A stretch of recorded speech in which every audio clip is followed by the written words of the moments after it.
Hi friends, welcome to our channel. நம்ம இந்த வீடியோவில் பார்க்க போகிறது என்ன அப்படின்னு பார்த்தீங்கன்னா, வரப்போகிற டிஎன்பிஎஸ்சி குரூப் 4 எக்ஸாம் சரியா, கம்மிங் ஜூன் 9th நடக்கக்கூடிய டிஎன்பிஎஸ்சி குரூப் 4 எக்ஸாமுக்கு இந்திய புவியியலிருந்து 500 முக்கியமான வினாக்களுடைய தொகுப்பு தான் இந்த வீடியோவில் முழுக்க பார்க்க போகிறோம் சரிங்களா. வீடியோவை ஃபஸ்ட்லேருந்து கடைசி வரைக்கும் ஸ்கிப் பண்ணாமல் பாருங்கள்.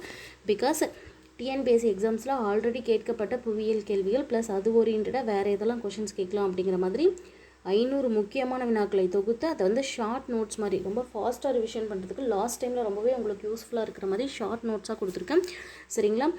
இந்த வீடியோ வந்து பிடிஎஃபாகவும் அவைலபிளாக இருக்குது சரிங்களா. இப்போ வீடியோக்குள்ளே போயிடலாம். ஃபர்ஸ்ட் கொஷின் பாருங்கள். இந்தியா உலகின் பரப்பளவில் 7வது பெரிய நாடு சரிங்களா. இந்தியாவை பொறுத்த வரைக்கும் உலகத்தில் பரப்பளவில் 7வது பெரிய நாடாக இருக்குது சரிங்களா. அடுத்து பாருங்கள், ஆசியாவில் 2வது பெரிய நாடு. இந்திய அளவில் பாருங்கள், இந்தியாவை உலக அளவில் பார்க்கும்போது 7வது பெரிய நாடு, ஆசியாவில் பார்க்கும்போது 2வது பெரிய நாடு. இதோடைய நிலப்பரப்பு 32,87,263 சதுர கிலோமீட்டர் சரியா. இந்த 3 கேள்வியுமே ஆல்ரெடி கேட்ட கேள்வி தான். புவியின் மொத்த பரப்பில் இந்தியாவின் சதவீதம் 2.4%. புவியோடைய மொத்த பரப்பளவு அப்படின்னு எடுக்கும்போது இந்தியாவுடைய சதவீதம் 2.4%. நில எல்லைகள் மொத்தமாக எவ்வளோ தூரம் இருக்குது, இதுவும் கேட்ட கொஷின் சரியா. 15,200 கிலோமீட்டர். நில எல்லைகள் மொத்த நீளம் 15,200 கிலோமீட்டர். மேற்கு சைடில் பார்க்கும்போது பாகிஸ்தான் இருக்குது சரியா. கிழக்கு மேற்கு வடக்கு தெற்கு அப்படின்னு பிரிக்கும்போது கிழக்கு மேற்கு வடக்கு தெற்கு இந்த மாதிரி பிரிக்கும்போது நமக்கு இந்தியாவை பொறுத்த வரைக்கும் மேற்கு சைடில் இருக்கக்கூடியது பாகிஸ்தான். அதே பார்த்திங்கன்னா வடமேற்கு, அதாவது வடமேற்கே அப்படின்னு பார்க்கும்போது ஆப்கானிஸ்தான். வடக்கு சைடில் பார்க்கும்போது சீனா, நேபாளம், பூட்டான் இருக்கும் பாருங்கள். அதுதான் இந்த மாதிரி சின்னதாக வந்து நீங்கள் ஒரு டயக்ராம் மாதிரி போட்டு நீங்கள் அந்த இடத்துல எழுதி வச்சிங்கன்னா ஈஸியாக இருக்கும் சரியா. வடமேற்கை பொறுத்த வரைக்கும் ஆப்கானிஸ்தான், வடக்கில் சீனா, நேபாளம், பூட்டான் இருக்குது. அடுத்து பாருங்கள், கிழக்கு சைடில் என்ன இருக்கும் அப்படின்னு பார்த்தீங்கன்னா வங்காள விரிகுடா இருக்கும், ப்ளஸ் மியான்மர் நாடு இருக்கும். அதிகபட்சமாக நில எல்லை வந்து எந்த நாட்டோட இந்தியா பகிர்ந்துக்குது அப்படின்னு பார்த்தீங்கன்னா வங்காளதேசத்தோட. இது முக்கியமாக கேட்ட கேள்வி சரியா. ஸோ குறைந்தபட்சமாக நம்ம தெரிஞ்சு வச்சுக்கணும். அதிகபட்ச நில எல்லை யார் கூடனா வங்காளதேசத்தோட 4156 கிலோமீட்டர். குறைந்தபட்சமாக எந்த நாட்டுடன் நில எல்லையை பகிர்ந்துக்குதுன்னு பார்த்தீங்கன்னா ஆப்கானிஸ்தானில் 106 கிலோமீட்டர். நம்ம இந்தியாவை பொறுத்த வரைக்கும் கடற்கரை எல்லை எவ்வளோ தூரம் இருக்குது அப்படின்னு பார்த்தீங்கன்னா 6100 கிலோமீட்டர். இந்தியாவில் கடற்கரை எல்லை 6100 கிலோமீட்டர். இதுவே பார்த்திங்கன்னா அந்தமான் நிக்கோபார் இருக்கு இல்லையா, தீவு கூட்டங்கள், அதையும் சேர்த்து நம்ம கடற்கரை நீளம் அப்படின்னு சொல்லணும்னு பார்த்தீங்கன்னா 7516 கிலோமீட்டர். அடுத்த கேள்வி பாருங்கள். தெற்கில் இந்திய பெருங்கடல், மேற்கில் அரபிக்கடல், கிழக்கில் வங்காள விரிகுடா. ஸோ இதில் வந்து நமக்கு தெற்கு சைடில் என்ன இருக்குது கடல்களை பொறுத்த வரைக்கும் அப்படின்னு பார்க்கும்போது இந்திய பெருங்கடல், மேற்கு பக்கம் இருக்கக்கூடிய கடல் அரபிக்கடல், கிழக்கே இருக்கக்கூடியது வங்காள விரிகுடா கடல். கடல் எல்லைகள் மட்டும் இதில் சொல்லப்பட்டிருக்கு.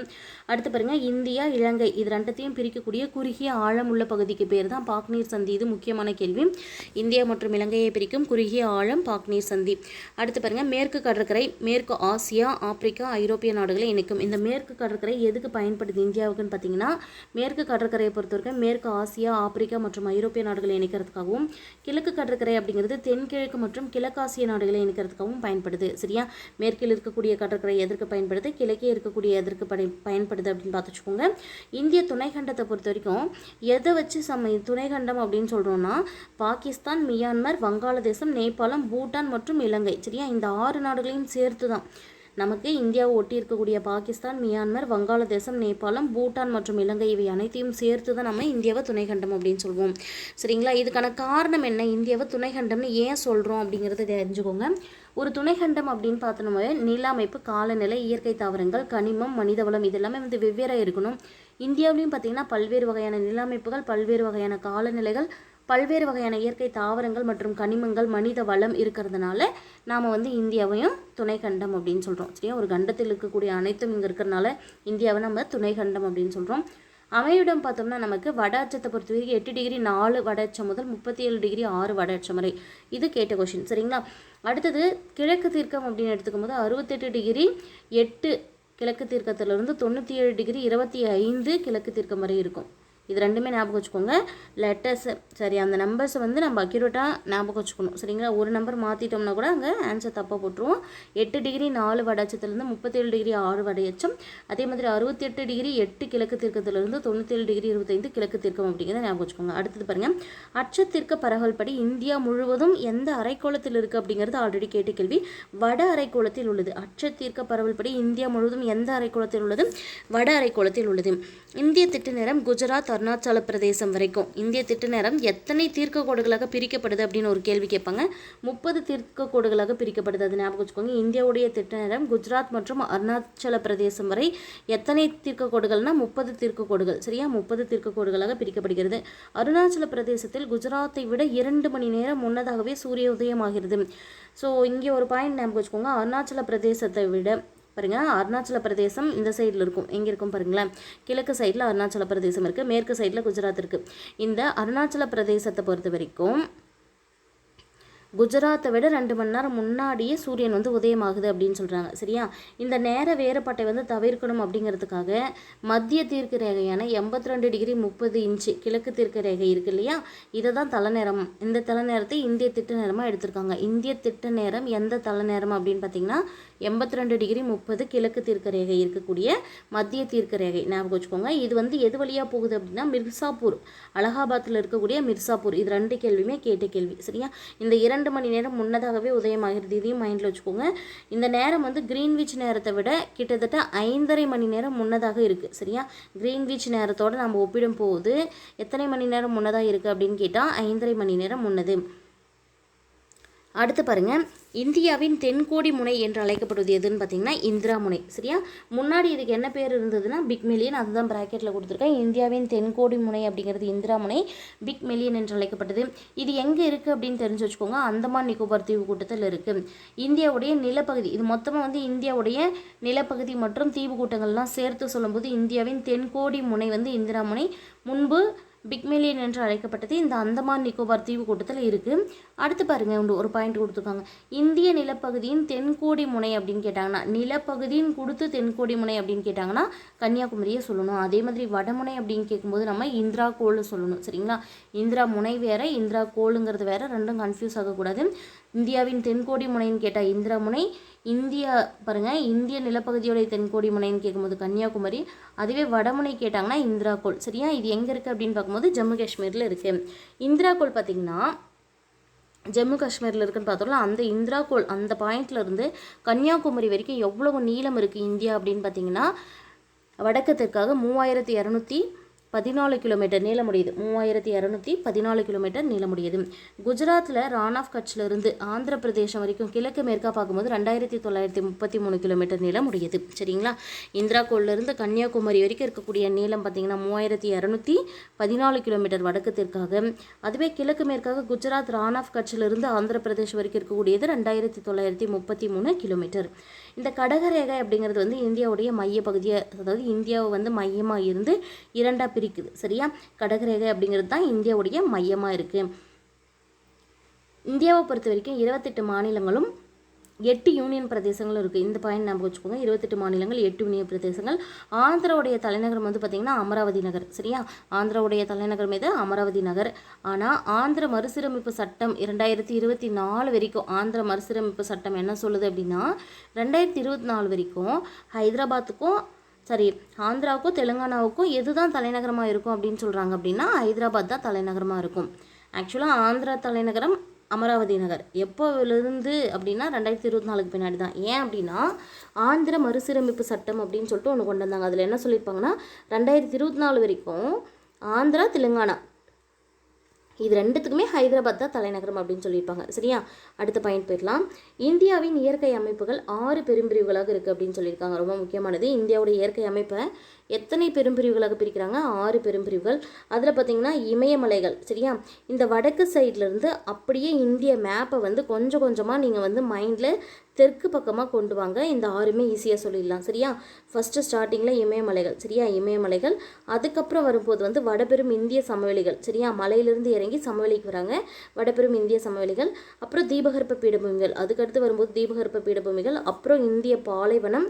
அதுக்கப்புறம் பார்த்திங்கன்னா கடற்கரை சமவெளிகள். அதுக்கப்புறம் லாஸ்ட்டாக இருக்கக்கூடியது தான் கடலில் இருக்கக்கூடிய தீவு கூட்டங்கள். சரியா, இமயமலைகள் ஃபஸ்ட்டு, இமயமலைகள், வடபெரும் இந்திய சமவெளிகள், தீபகற்ப பீடபூமிகள், இந்திய பாலைவனம், கடற்கரை சமவெளிகள் மற்றும் தீவுகள். சரியா, அடுத்து பாருங்கள், உலகின் இளமையான மிக உயரமான மலைத்தொடர்கள் எது அப்படின்னு கேட்டால் நம்ம எதை சொல்லணும்? உலகில் வந்து மிகவும் இளமையான மலைத்தொடர்னு கேட்டாலும் இதை தான் சொல்லணும், மிகவும் உயரமான மலைத்தொடர் அப்படின்னு கேட்டாலும் இதை தான் நாம் சொல்லணும், இமயமலைகள். சரியா, இமயமலைகள் தான் உலகின் இளமையான மிக உயரமான மலைத்தொடர்கள்.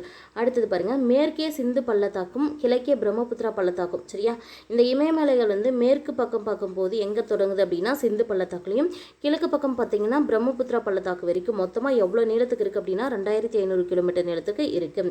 இதில் இதோடைய அகலங்கள் வந்து எப்படி இருக்கும்னு பார்க்கும்போது காஷ்மீர் சைடை ஒட்டிய பகுதியில் 500 கிலோமீட்டர் அகலத்துடனும், அருணாச்சல பிரதேசம் சைடு வரும்போது 200 கிலோமீட்டர் அகலத்துடனும் இருக்குது. சரியா, காஷ்மீர் பார்த்திங்கன்னா நமக்கு அந்த பிக்சரை பார்த்திங்கன்னா நமக்கு இப்படி இருந்து இப்படி வந்து இப்படி அருணாச்சல பிரதேசத்தோட இந்த மாதிரி குறுகிதானே வரும். ஸோ இந்த காஷ்மீரை பொறுத்த வரைக்கும் அங்கே வந்து 500 கிலோமீட்டர் அகலம் இருக்கும், அருணாச்சல பிரதேசத்தில் பார்த்திங்கன்னா 200 கிலோமீட்டர் அகலம் இருக்கும் அப்படின்னு சொல்லியிருக்காங்க. சரியா, எது அப்படின்னா இமயமலைகள். இந்த உலகின் கூரை என்று அழைக்கப்படுவது எது அப்படின்னு சொல்லிட்டு ஒரு கொஷின் கேட்பாங்க. உலகின் கூரை எதுன்னு பார்த்தீங்கன்னா பாமீர் முடிச்சு. சரியா, உலகின் கூரை என்று அழைக்கப்படுவது பாமீர் முடிச்சு. இந்த இமாலயா அப்படிங்கிற சமஸ்கிருத சொல்லுக்கு என்ன மீனிங் அப்படின்னா பனி உறைவிடம்னு மீனிங். சரியா, இமாலயா அப்படிங்கிற சமஸ்கிருத சொல்லுடைய மீனிங்கே பனி உறைவிடம். இமயமலையையும் நம்ம 3 பிரிவுகளாக பிரிப்பாங்க. சரியா, டிரான்ஸ் இமயமலை அல்லது மேற்கு இமயமலை. கிழக்கு மேற்காக பிரிக்கும் போது, சரியா, கிழக்கு மேற்காக பிரிக்கும்போது டிரான்ஸ் இமயமலை அல்லது மேற்கு இமயமலை, மத்திய இமயமலைகள், அது மட்டும் இல்லாமல் கிழக்கு இமயமலைகள், இப்படி 3ஆக பிரிப்பாங்க. சரியா, இதை மைண்டில் வச்சுக்கோங்க. இதுக்கப்புறம் வருது இது பேஸ் பண்ணி தான் இருக்கும். டிரான்ஸ் இமயமலை அப்படிங்கிறது எங்கே அதிகமாக இருக்கும்? ஃபர்ஸ்ட் இருக்கக்கூடிய அந்த மேற்கு பக்கம் வருது இல்லையா, அந்த டிரான்ஸ் இமயமலைகள் அப்படிங்கிறது திபெத்தில் அதிகமாக இருக்கிறதுனால இதுக்கு பேர் திபெத்தியன் இமயமலைகள். ஸோ இப்படி கேட்கலாம், டிரான்ஸ் இமயமலையின் வேறு பேர் திபெத்தியன் இமயமலை. திபெத்தியன் இமயமலை என்று அழைக்கப்படும் மலைகள் எதுனா டிரான்ஸ் இமயமலைகள், ஞாபகம் வச்சுக்கோங்க, அல்லது மேற்கு இமயமலைகள். அடுத்து பாருங்கள், மேற்கு கிழக்கு எல்லை. இந்த டிரான்ஸ் இமயமலையை பொறுத்த வரைக்கும் இந்த மேற்கு சைட்லேயும் கிழக்கு சைட்லேயும் இருக்கக்கூடிய அந்த எல்லை பகுதியில் 40 கிலோமீட்டர் அகலத்துடனும், மைய பகுதியில் 225 கிலோமீட்டர் அகலத்துடனும் காணப்படும். இது ஞாபகம் வச்சுக்கோங்க. இது முழுக்க இந்த பாயிண்ட் எதுக்குன்னா டிரான்ஸ் இமயமலைக்கு. டிரான்ஸ் இமயமலையை வந்து கிழக்கு மேற்காக பிரிக்கும் போது ஃபஸ்ட்டே வந்து இமயமலையே 3ஆக பிரிச்சிட்டோம். சரியா, ஒன்று மேற்கு, கிழக்கு, மத்திய அப்படின்னு சொல்லிட்டு. இந்த மேற்கில் கிழக்கு சைடில் இருக்கக்கூடிய மேற்கு சைடில் அந்த எல்லையை ஒட்டி இருக்கக்கூடிய பகுதிகளில் அகலம் எவ்வளோ இருக்கும்னா 40 கிலோமீட்டர் அகலம் இருக்கும். அதுவே இந்த சென்டர் பாயிண்டில் இருக்கக்கூடிய மையப்பகுதிகளில் எவ்வளோ இருக்கும் அப்படின்னா 225 கிலோமீட்டர் அகலம் இருக்கும். இதுதான் இந்த பாயிண்ட்டுக்கான மீனிங். சரியா, அடுத்து பாருங்கள், மேற்கு இமயமலையில் உள்ள முக்கியமான மலைத்தொடர்கள் எதுன்னு கேட்பாங்க. சரியா, இந்த டிரான்ஸ் இமயமலைகள் அல்லது மேற்கு இமயமலைகளில் இருக்கக்கூடிய முக்கியமான மலைத்தொடர்கள் எதுன்னு கேட்டாங்கன்னா சாஸ்கர், லடாக்கு, கைலாஷ், காரகோரம். மேற்கு இமயமலையில் உள்ள முக்கியமான மலைத்தொடர்கள் சாஸ்கர், லடாக், கைலாஷ், காரகோரம். ஃப்ரெண்ட்ஸ், வீடியோவை வந்து ஃபஸ்ட்லேருந்து லாஸ்ட் வரைக்கும் எந்த இடத்துலையும் ஸ்கிப் பண்ணாமல் பாருங்கள். ஒவ்வொரு பாயிண்ட்டுமே ரொம்ப முக்கியமானது. மொத்த புவியியல்லையும் இருக்கக்கூடிய முக்கியமான 500 கேள்விகளை தான் தொகுத்து கொடுத்துருக்கோம். ஸோ எந்த இடத்துலையும் வீடியோவை ஸ்கிப் பண்ணாமல் பாருங்கள். சரிங்களா, இந்தியாவின் உயர்ந்த பீடபூமி எது அப்படின்னு பார்த்தீங்கன்னா லடாக் பீடபூமி. சரியா, இது ஒரு முக்கியமான கேள்வி தான். இந்தியாவில் இருக்கக்கூடிய உயரமான பீடபூமி எது அப்படின்னு கேட்டாங்கன்னா லடாக் பீடபூமி. உலகின் 2வது பெரிய மலைத்தொடர் அப்படின்னு சொல்லிட்டு ஒன்று இருக்கும். சரியா, உலகத்திலே முதல் பெரிய மலைத்தொடர், 2வது பெரிய மலைத்தொடர், அந்த மாதிரி உலகின் 2வது பெரிய மலைத்தொடர் எதுன்னு சொல்லுவோம்னா K2 அப்படின்னு சொல்லக்கூடிய காட்வின் ஆஸ்டின் அப்படின்னு சொல்லுவோம். இதோடைய உயரம் எவ்வளோ அப்படின்னு ஒரு கொஷின் கேட்பாங்க. 8611 மீட்டர் உயரம். 8611 மீட்டர் உயரம். சரியா, இது வரைக்கும் பார்த்தது எல்லாமே நம்ம என்ன பார்த்தோம் அப்படின்னா மேற்கு இமயமலைகள், அதாவது டிரான்ஸ் இமயமலைகள். இப்போது மத்திய இமயமலைகள். ஃபஸ்ட்டு மேற்கு, மத்திய, அப்புறம் கிழக்கு அப்படின்னு பிரித்தோம் இல்லையா. இந்த மத்திய இமயமலைகளையே வடக்கு தெற்காக இப்படி 3ஆக பிரிப்பாங்க. சரியா, வடக்கு, அதுக்கு கீழே, அதுக்கப்புறம் கிழக்கு அப்படிங்கிற மாதிரி பிரிப்பாங்க. அதை தான் இந்த இடத்துல கொடுத்துருக்காங்க பாருங்கள். இந்த ஃபஸ்ட் இருக்கக்கூடிய வட சைடில் இருக்கக்கூடியது பெரிய இமயமலை, அதாவது ஹிமாத்ரி அப்படின்னு சொல்லுவோம். இந்த மத்திய இமயமலை மட்டும் நான் போட்டுக்கிறேன். மத்திய இமயமலை இப்படி இருக்குது அப்படின்னு வச்சுக்கோங்களேன். இது ஃபஸ்ட்டு, அப்புறம் சென்ட்ரு, அப்புறம் அதுக்கப்புறம் இப்போ ஃபஸ்ட்டில் பார்த்திங்கன்னா பெரிய இமயமலை அல்லது ஹிமாத்ரி அப்படின்னு சொல்லுவாங்க. சிறிய இமயமலை அல்லது இமாச்சல் அடுத்தது இருக்கக்கூடியது, வெளி இமயமலைகள் அல்லது சிவாலிக் அடுத்தது இருக்கக்கூடியது. இப்படி ஞாபகம் வச்சுக்கோங்க மைண்டில். இது எல்லாமே மத்திய இமயமலைக்கு மட்டும். சரியா, ஸோ ஃபஸ்ட் இருக்கக்கூடியது பெரிய இமயமலை ஹிமாத்ரி, அடுத்து தெற்கு பக்கமாக இறங்கி வரும்போது சிறிய இமயமலை ஹிமாச்சல், அதுக்கு அடுத்தது வருது வெளி இமயமலை சிவாலிக். சரியா, இதில் புவி மேலோட்டு இங்கே ஒரு பாயிண்ட் பாருங்கள். இந்த இமயமலைகள் அப்படிங்கிறதே புவி மேலோட்டு பேரியக்க விசையின் காரணமாக உருவான மடிப்பு மலைகள் தான். சரியா, இதை ஒரு கேள்வியாக கேட்பாங்க. புவி மேலோட்டு பேரியக்க விசை காரணமாக உருவான மடிப்பு மலைகள் எவை அப்படின்னு கேட்டால் இமயமலைகளை நம்ம சொல்லணும். இந்த பெரிய இமயமலைகள் பார்த்திங்கன்னா, பெரிய இமயமலைகள் அப்படிங்கிறது வடக்கே செங்குத்தாக இருக்கும். சரியா, பெரிய இமயமலைகள் அப்படிங்கிறது வடக்கு பக்கத்தில் இருக்கக்கூடிய செங்குத்தான மலைப்பகுதிகளை சொல்லக்கூடியது. இதோடைய சராசரி அகலம் அப்படின்னு எடுத்துக்கிட்டாவே பார்த்திங்கன்னா நமக்கு கிட்டத்தட்ட பாருங்கள் 25 சென்டிமீட்டர் இருக்கும் சராசரியான அகலம். எதுக்கு? பெரிய இமயமலைக்கு. நம்ம 3ஆக பிரிச்சுருக்கோம் இல்லையா, மத்திய இமயமலையில் ஃபஸ்ட்டு, செகண்டு, தேர்டு நம்ம வச்சுக்கோங்க. இந்த பெரிய இமயமலைகளுடைய சராசரி அகலம் அப்படின்னு எடுத்துக்கிட்டோம்னா 25 சென்டிமீட்டர் இருக்கும். சரியா? சராசரி உயரம் பார்த்திங்கன்னா 6000 மீட்டர் இருக்கும். இந்த இடத்துல 25 மீட்டர். சரியா? 25 மீட்டர் அகலம் இருக்கும். இது நல்லா நோட் பண்ணி வச்சுக்கோங்க, இந்த கரெக்ஷன் பண்ணி வச்சுக்கோங்க. 25 மீட்டர் அகலம் இருக்கும். சரிங்களா? சராசரியாக உயரம் எடுக்கும்போது 6000 மீட்டர் இருக்கும். அடுத்தது பார்த்திங்கன்னா இந்த எவரெஸ்ட் அப்படிங்கிற ஒரு சிகரம் இருக்கும். சரியா? எவரெஸ்ட் சிகரம் பார்த்திங்கன்னா 8848 மீட்டர் உயர முடியுது. எவரெஸ்ட் சிகரம் எவ்வளோ மீட்டர் உயர முடியுது? 8848 மீட்டர் உயர முடியுது. இது எங்கே இருக்குது அப்படின்னு பார்த்தா நேபாளத்தில் உள்ளது. அடுத்து இருக்கக்கூடிய கஞ்சன்ஜங்கா அப்படிங்கிறது வந்து 8586 மீட்டர் உடையது. சரியா? 8586 மீட்டர் இருக்கக்கூடியது. இது எங்கே இருக்குது அப்படின்னு பார்த்தீங்கன்னா நேபாளம் அண்ட் சிக்கிம், இது ரெண்டுத்துக்கும் நடுவில் இருக்குது. இது ரெண்டுமே கேட்பாங்க. எவரெஸ்ட் அப்படிங்கிறது எவ்வளோ மீட்டர் உயர முடியுது, கஞ்சன்ஜங்கா எவ்வளோ மீட்டர் உயர முடியுது, இது ரெண்டும் ஞாபகம் வச்சுக்கணும். எந்தெந்த பிளேஸில் இருக்குது இதையும் ஞாபகம் வைக்கணும். எவரெஸ்ட் பார்த்திங்கன்னா 8848 மீட்டர் உயரம், கஞ்சன்ஜங்கா பார்த்திங்கன்னா 8586 மீட்டர் உயரம். எவரெஸ்ட் இருக்கக்கூடியது நேபாளத்தில், கஞ்சன்ஜங்கா இருக்கக்கூடியது நேபாளம் மற்றும் சிக்கிமிற்கு இடையே. அடுத்து பாருங்கள் பனியாறுகள். இங்கே இருக்கக்கூடிய முக்கியமான பனியாறுகள். சரியா? இந்த பெரிய இமயமலைகள் அப்படின்னு சொல்லப்படக்கூடிய இமயமலைகளில் இருக்கக்கூடிய முக்கியமான பனியாறுகள் எதுன்னு பார்த்தீங்கன்னா கங்கோத்ரி மற்றும் சியாச்சின். இது பார்க்குறது எல்லாமே இந்த பெரிய இமயமலைகள் தொடர்பான பாயிண்ட்ஸ். சரியா? நான் டிக் பண்ணி வச்சிடுறேன். சரிங்களா? இந்த பாயிண்ட்ஸ் எல்லாமே பெரிய இமயமலைகள் தொடர்பானது. எவரெஸ்ட் வந்து 8848 மீட்டர் நேபாளம், கஞ்சன்ஜங்கா 8586 மீட்டர் நேபாளம் மற்றும் சிக்கிம் இடையே. இந்த பனியாறுகள், முக்கியமான பனியாறுகள் 2 இருக்கும், கங்கோத்ரி மற்றும் சியாச்சின். பெரிய இமயமலைகளில் உள்ள முக்கிய பனியாறுகள் கங்கோத்ரி, சியாச்சின். இதுதான் மீனிங்க. சொஜிலா கணவாய் வந்து எந்த மாநிலத்தில் இருக்குன்னா காஷ்மீர். நாதுலா மற்றும் ஜலபுலா கணவாய்கள் எங்கே இருக்குது அப்படின்னு பார்த்தோம்னா சிக்கிம்.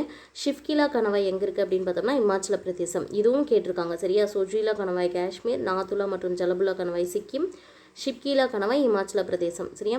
அது மட்டும் இல்லாமல் ஒரு முக்கியமான பாயிண்ட் என்ன அப்படின்னா உலகில் இருக்கக்கூடிய 14 உயரமான சிகரங்களில் 9 சிகரங்கள். சரியா?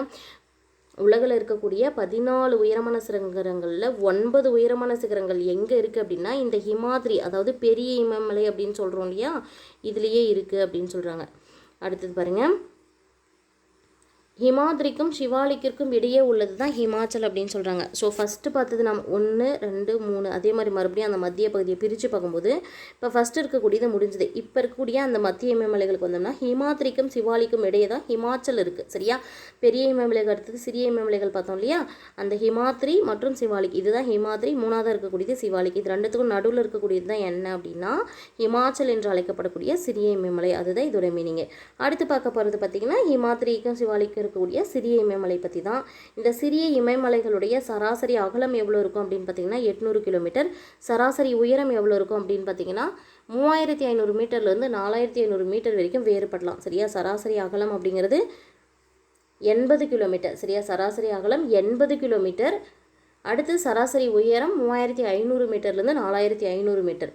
அடுத்து பாருங்கள், இங்கே இருக்கக்கூடிய முக்கியமான கோடை வாழிடங்கள் அப்படின்னு சொல்லிட்டு எதில் ஹிமாச்சலில் இருக்கக்கூடிய முக்கிய கோடை வாழிடங்கள் எதுன்னு பார்த்தீங்கன்னா சிம்லா, முசோரி, நைனிடால், டார்ஜிலிங். சரியா? சிம்லா, முசோரி, நைனிடால் மற்றும் டார்ஜிலிங்.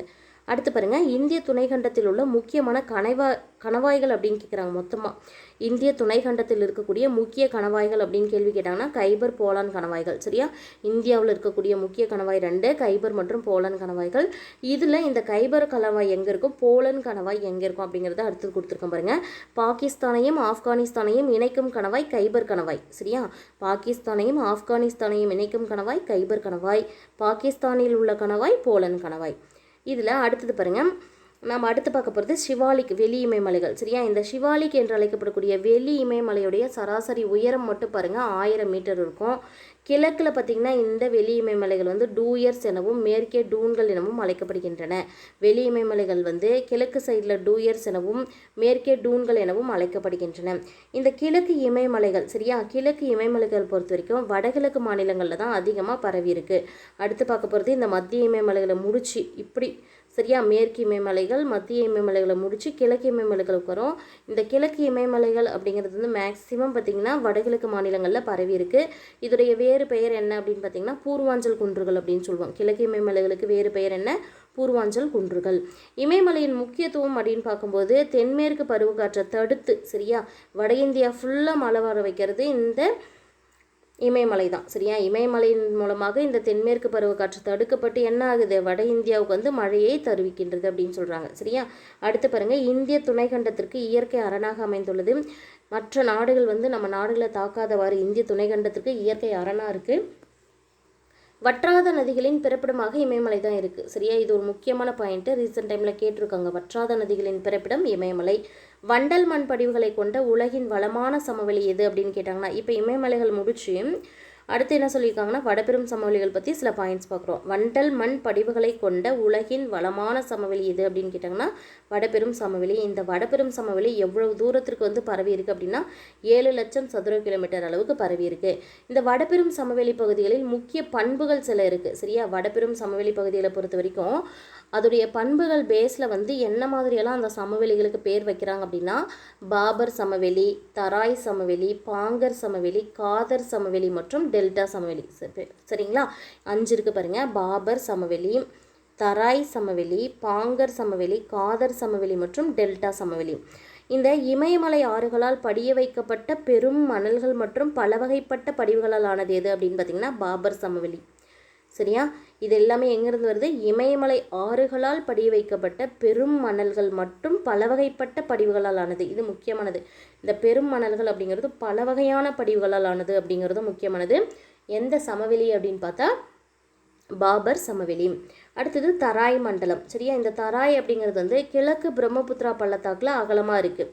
தராய் மண்டலம் அப்படிங்கிறது எந்த இடத்துல வந்து அகலமாக இருக்குது அப்படின்னு பார்த்தோம்னா கிழக்கு பிரம்மபுத்திரா பள்ளத்தாக்கில் அகலமாக இருக்குது. மேட்டு நில வண்டல் மற்றும் பழைய வண்டல் படிவுகளால் ஆனது எது அப்படின்னு கேட்டாங்கன்னா பாங்கர் சமவெளி. சரியா? மேட்டு நில வண்டல் மற்றும் பழைய வண்டல் படிவுகளால் ஆனவை பாங்கர் சமவெளி. ஆறுகளால் கொண்டு வந்து படிய வைக்கப்படும் புதிய வண்டல் மண் அல்லது பெட்நிலம். சரியா? இங்கே பழைய வண்டல் மண் எது அப்படின்னா பாங்கரே. அதுவே ஆறுகளால் கொண்டு வந்து படிய வைக்கப்பட்ட, சரியா, புதிய வண்டல் மண் அல்லது பெட்நிலம், அதை நாம் என்னன்னு சொல்லுவோம் அப்படின்னா காதர் சமவெளி. மணல், களிமண், சேறு மற்றும் வண்டல் மண் கொண்ட வளமிக்க பகுதி எது அப்படின்னு கேட்டாங்கனாலும் நம்ம காதர் சமவெளியே சொல்லணும். மணல், களிமண், சேறு மற்றும் வண்டல் மண் கொண்ட வளமிக்க பகுதி காதர் சமவெளி. இந்த டெல்டா சமவெளி வந்து கிட்டத்தட்ட 1.9 லட்சம் சதுர கிலோமீட்டர் பரவி இருக்குது. டெல்டா சமவெளியுடைய பரப்பளவு கேட்பாங்க. 1.9 லட்சம் சதுர கிலோமீட்டர் பரவி இருக்குது. அடுத்து பாருங்கள், புதிய வண்டல், பழைய வண்டல் மற்றும் சதுப்பு நிலங்களை கொண்டதுக்கு என்னன்னு சொல்லுவோம் அப்படின்னா டெல்டா சமவெளின்னு சொல்லுவோம். புதிய வண்டல், பழைய வண்டல் படிவுகள், அது மட்டும் இல்லாமல் சதுப்பு நிலங்களை கொண்டது நம்ம சொல்கிறது டெல்டா சமவெளி. வண்டல் சமவெளியின் உயர்நில பகுதியை என்னன்னு சொல்லுவோம் அப்படின்னா சார்ஸ் அப்படின்னு சொல்லுவோம். வண்டல் சமவெளியோடைய உயர்நில பகுதி சார்ஸ் என்று அழைக்கப்படும். வண்டல் சமவெளிகளில் இருக்கக்கூடிய சதுப்பு நில பகுதி என்னன்னு சொல்லுவோம் அப்படின்னா பில்ஸ் என்று சொல்வோம். சரிங்களா? வண்டல் சமவெளியின் உயர்நில பகுதி சார்ஸு, சதுப்பு நில பகுதி பில்ஸு. வட இந்திய பெரும் சமவெளிகளை எத்தனை வகையாக பிரிக்கலாம் அப்படின்னு பார்த்தீங்கன்னா 4 வகையாக பிரிக்கலாம். அது என்னென்ன அப்படின்னா அடுத்தடுத்து கொடுத்துருக்கேன் பாருங்கள். ஃபஸ்ட்டு பார்க்க போகிறது வந்து ராஜஸ்தான் சமவெளி. சரியா? ஃபஸ்ட்டு ராஜஸ்தான் சமவெளி. இந்த ராஜஸ்தான் சமவெளி எப்படி உருவாச்சு அப்படின்னா லூனி அப்படிங்கிற ஆறு, அது மட்டும் இல்லாமல் இப்போ சரஸ்வதி ஆறு கிடையாது, மறைஞ்சு போச்சு. சரியா? லூனி, மறைந்த சரஸ்வதி ஆற்றுப்படுகை, இது 2 நாள் உருவாக்கப்பட்டது தான் இந்த ராஜஸ்தான் சமவெளி. ஃபஸ்ட்டு பார்க்குற சமவெளி 4 சமவெளிகளில் ராஜஸ்தான் சமவெளி. லூனி மற்றும் மறைந்த சரஸ்வதி ஆற்று படுகைகளால் உருவானது ராஜஸ்தான் சமவெளி. சரியா? இந்த ராஜஸ்தான் சமவெளியில் இருக்கக்கூடிய உப்பு ஏரிகள் எது எதுன்னு பார்த்தீங்கன்னா ராஜஸ்தான் சமவெளியில் உப்பு ஏரி இருக்குது. அதுக்கு பேர் என்ன அப்படின்னா சாம்பார் ஏரி அல்லது புஷ்கர் ஏரி அப்படின்னு சொல்லுவோம். சரியா? ராஜஸ்தான் சமவெளியில் இருக்கக்கூடிய உப்பு ஏரி எது? சாம்பார் ஏரி அல்லது புஷ்கர் ஏரி. நிறைய உப்பு ஏரிகள் இருக்குது, அதில் முக்கியமானது கொடுத்துருக்காங்க. இதை எப்படி கேள்வி கேட்பாங்க அப்படின்னா சாம்பார் ஏரி அல்லது புஷ்கர் ஏரி எங்கே இருக்குது அப்படின்னு கேட்பாங்க. ராஜஸ்தான் சமவெளிகளில் இருக்குது. அடுத்து பாருங்க, பஞ்சாப் ஹரியானா சமவெளி. இந்த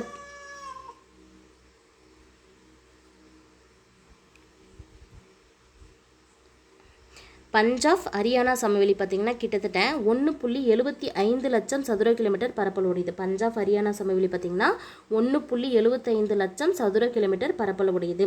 சட்லஜ், பியாஸ், ராவி ஆறுகள் படிவுகள் மூலம் உருவானது.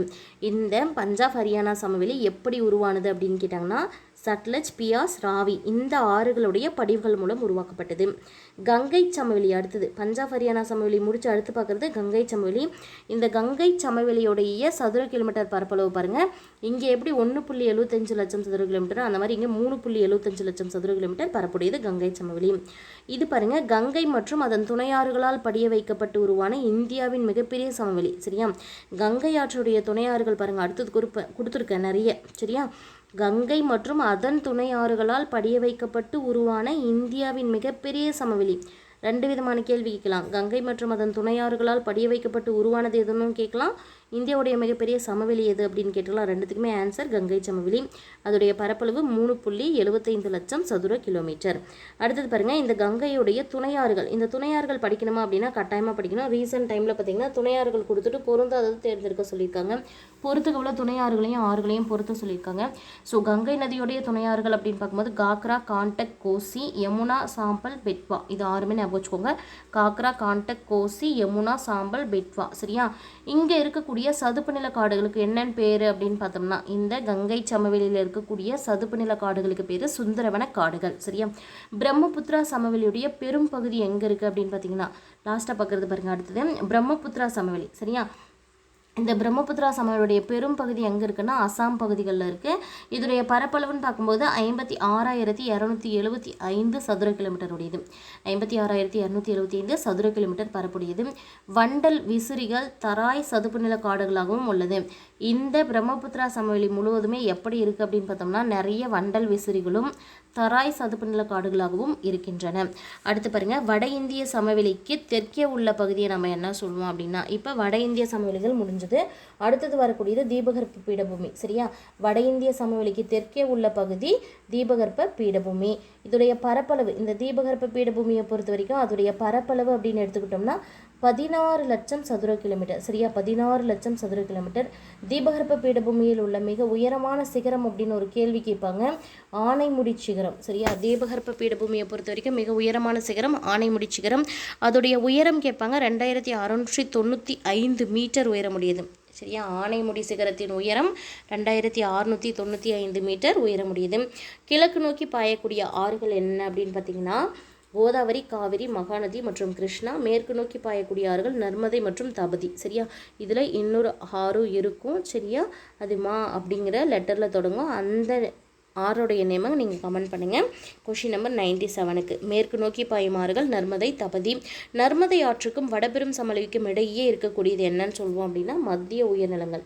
இந்த நர்மதை ஆற்றுக்கும் வடபெரும் சமவெளிக்கும் இடையில் ஒரு பகுதி இருக்கும், மத்திய உயர்நிலங்கள் அப்படின்னு சொல்லுவோம். அடுத்தது பாருங்கள் ஆரவல்லி மலைத்தொடரில் இருக்கக்கூடிய மிக உயர்ந்த சிகரம் எதுன்னு ஒரு கொஷின் கேட்பாங்க. ஆரவல்லி மலைத்தொடரின் மிக உயர்ந்த சிகரம் குருசிகார். அதோடைய உயரம் 1772 கிலோமீட்டர். அடுத்தது 100வது பாயிண்ட் பாருங்கள். மாலவ பீடபூமியின் கிழக்கு பகுதி என்ன அழைக்கப்படுகிறது? மாலவ பீடபூமியை பொறுத்த வரைக்கும் அதோடைய கிழக்கு பகுதியை பண்டல்கண்ட் அப்படின்னு சொல்லுவோம், மேற்கு பகுதியை பாகல்கண்ட் அப்படின்னு சொல்லுவோம். சரியா, மாலவ பீடபூமியுடைய கிழக்கு பகுதி பண்டல்கண்டு, மேற்கு பகுதி பாகல்கண்டு.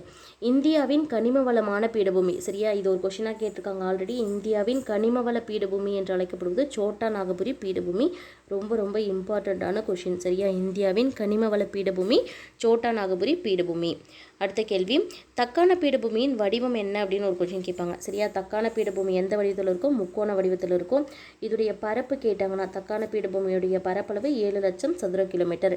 உலகின் மிக பழமையான மடிப்பு மலைத்தொடர் ஒரு முக்கியமான கேள்வி, ஆல்ரெடி கேட்டிருக்காங்க நிறைய டைமு. உலகிலே மிக பழமையான மடிப்பு மலைத்தொடர் எது அப்படின்னு பார்த்தீங்கன்னா ஆரவல்லி மலைத்தொடர். இந்த கங்கை ஆற்று தொகுதிகள் தென்னிந்திய ஆறுகளிடையே நீர்பிரிமேடாக இருக்கக்கூடியது எதுன்னு ஒரு கேள்வி கேட்பாங்க. கங்கை ஆற்று தொகுதிகளுக்கும் தென்னிந்தியாவில் இருக்கக்கூடிய ஆறுகளுக்கும் இடையே. சரியா, கங்கை ஆற்று தொகுதிகள் மற்றும் தென்னிந்திய ஆறுகளிடையே நீர்பிரிமேடு எது அப்படின்னு பார்த்தீங்கன்னா விந்திய மலைத்தொடர். நர்மதை நதியின் பக்கச்சுவர்கள் என்று அழைக்கப்படுவது எது அப்படின்னு ஒரு கேள்வி வரும். நர்மதை நதியின் பக்கச்சுவர்கள் விந்திய சாத்புரா மலைகள். இதில் இந்த சாத்புரா அப்படின்னா அதோடைய பொருள் நமக்கு தெரிஞ்சிருக்கணும். 7 மடிப்பு மலைகள் என்று அர்த்தம். 7 மடிப்புகள் அல்லது 7 மடிப்பு மலைகள். சரியா? சாத்புரா அப்படிங்கிறது 7 மடிப்பு மலைகள். மேற்கு தொடர்ச்சி மலைகள் பார்த்திங்கன்னா 1600 கிலோமீட்டர் தூரம் பரவி இருக்குது. சரியா? மேற்கு தொடர்ச்சி மலைகள் அப்படிங்கிறது மேற்கு சைடில் தீபகற்பத்தில் இங்கே இருக்கும். சரியா? தீபகற்ப இந்தியாவில் மேற்கு தொடர்ச்சி மலைகளுடைய அந்த லென்த் சரியா 1600 கிலோமீட்டர் தூரத்திற்கு இருக்குது அப்படின்னு சொல்லியிருக்காங்க. கிழக்கு தொடர்ச்சி மலைகளும் மேற்கு தொடர்ச்சி மலைகளும் எங்கே இணையும் அப்படின்னு பார்த்தீங்கன்னா இந்த இடத்துல நீலகிரியில் இணையும். சரியா? கிழக்கு தொடர்ச்சி மலைகளும் மேற்கு தொடர்ச்சி மலைகளும் எங்கே இணையும்? நீலகிரி பகுதிகளில் இணையும். சரி, இந்த இடத்துல உள்ள கிழக்கு தொடர்ச்சி மலைகளும் சரி கிழக்கு தொடர்ச்சி மலைகளும் மேற்கு தொடர்ச்சி மலைகளும் இணையக்கூடிய பகுதி நீலகிரி. தமிழ்நாட்டின் உயர்ந்த சிகரம் எது அப்படின்னு ஒரு கேள்வி வரும். தொட்டபெட்டா. சரியா? தமிழ்நாட்டின் உயர்ந்த சிகரம் தொட்டபெட்டா 2637 மீட்டர். 2637 மீட்டர் உயரமுடையது. இந்த கிழக்கு தொடர்ச்சி மலைகள் பார்த்திங்கன்னா எங்கே இருக்கும் அப்படின்னா மகாநதி ஆற்றுக்கும் வைகை ஆற்றுக்கும் இடையில் இருக்கும். சரியா? கிழக்கு தொடர்ச்சி மலைகளை பொறுத்த வரைக்கும் மகாநதி ஆற்றுக்கும் வைகை ஆற்றுக்கும் இடையில் இருக்கக்கூடிய பகுதி கிழக்கு தொடர்ச்சி மலைகள். பெரிய இந்திய பாலைவனம் என்று அழைக்கப்படுவது எது அப்படின்னு பார்த்தீங்கன்னா தார் பாலைவனம். அடுத்த கேள்வியை பாருங்கள். பெரிய இந்திய பாலைவனம் என்று அழைக்கப்படுவது தார் பாலைவனம். இந்தியா பாகிஸ்தான் இதோடைய இயற்கை எல்லை. சரியா? இந்திய பாகிஸ்தானுடைய இயற்கை எல்லையாக இருக்கக்கூடியது தார் பாலைவனம் தான். இதோடைய அளவுன்னு பார்க்கும்போது 2 லட்சம் சதுர கிலோமீட்டர் பரப்பளவுக்கு பறந்து விரிந்திருக்கு. உலகில் 17வது பெரிய பாலைவனம் கேட்டாலும் தார் பாலைவனம் தான். இதை 2 வகையாக பிரிப்பாங்க. ஒன்று மருஸ்தலி, அப்புறம் அரை பாலைவன பகுதின்னு சொல்லிட்டு 2ஆக பிரிப்பாங்க. சரியா? தார் பாலைவனத்தின் 2 வகைகள்னு பார்க்கும்போது மருஸ்தலி மற்றும் அரை பாலைவன பகுதி. அடுத்தது பாருங்கள், தீபகற்ப கடற்கரை சமவெளியும் 2ஆக பிரிக்கிறாங்க. தீபகற்ப இந்தியாவில் இருக்கக்கூடிய கடற்கரை சமவெளிகளையும் 2ஆக பிரிக்கிறாங்க. ஒன்று மேற்கு கடற்கரை சமவெளி, இன்னொன்று கிழக்கு கடற்கரை சமவெளி. இந்த மேற்கு தொடர்ச்சி மலைக்கும் அரபிக்கடலுக்கும் இடையே இருந்தால் அது மேற்கு கடற்கரை சமவெளி. மேற்கு தொடர்ச்சி மலை ப்ளஸ் அரபிக்கடல் இது 2த்துக்கும் இடையில் இருக்கக்கூடிய பகுதி மேற்கு கடற்கரை சமவெளி. கிழக்கு தொடர்ச்சி மலை மற்றும் வங்காள விரிகுடாவிற்கு இடையில் இருக்கக்கூடியது கிழக்கு கடற்கரை சமவெளி. தமிழகம் ஆந்திராவிற்கு பொதுவான எல்லைகள் கொண்ட ஏரின்னு சொல்லிட்டு ஒன்று இருக்கும். சரியா? தமிழ்நாட்டுக்கும் ஆந்திராவுக்கும் பொதுவான எல்லை இருக்கக்கூடிய ஏரி எது அப்படின்னு பார்த்தீங்கன்னா புலிக்காட் ஏரி. சரியா?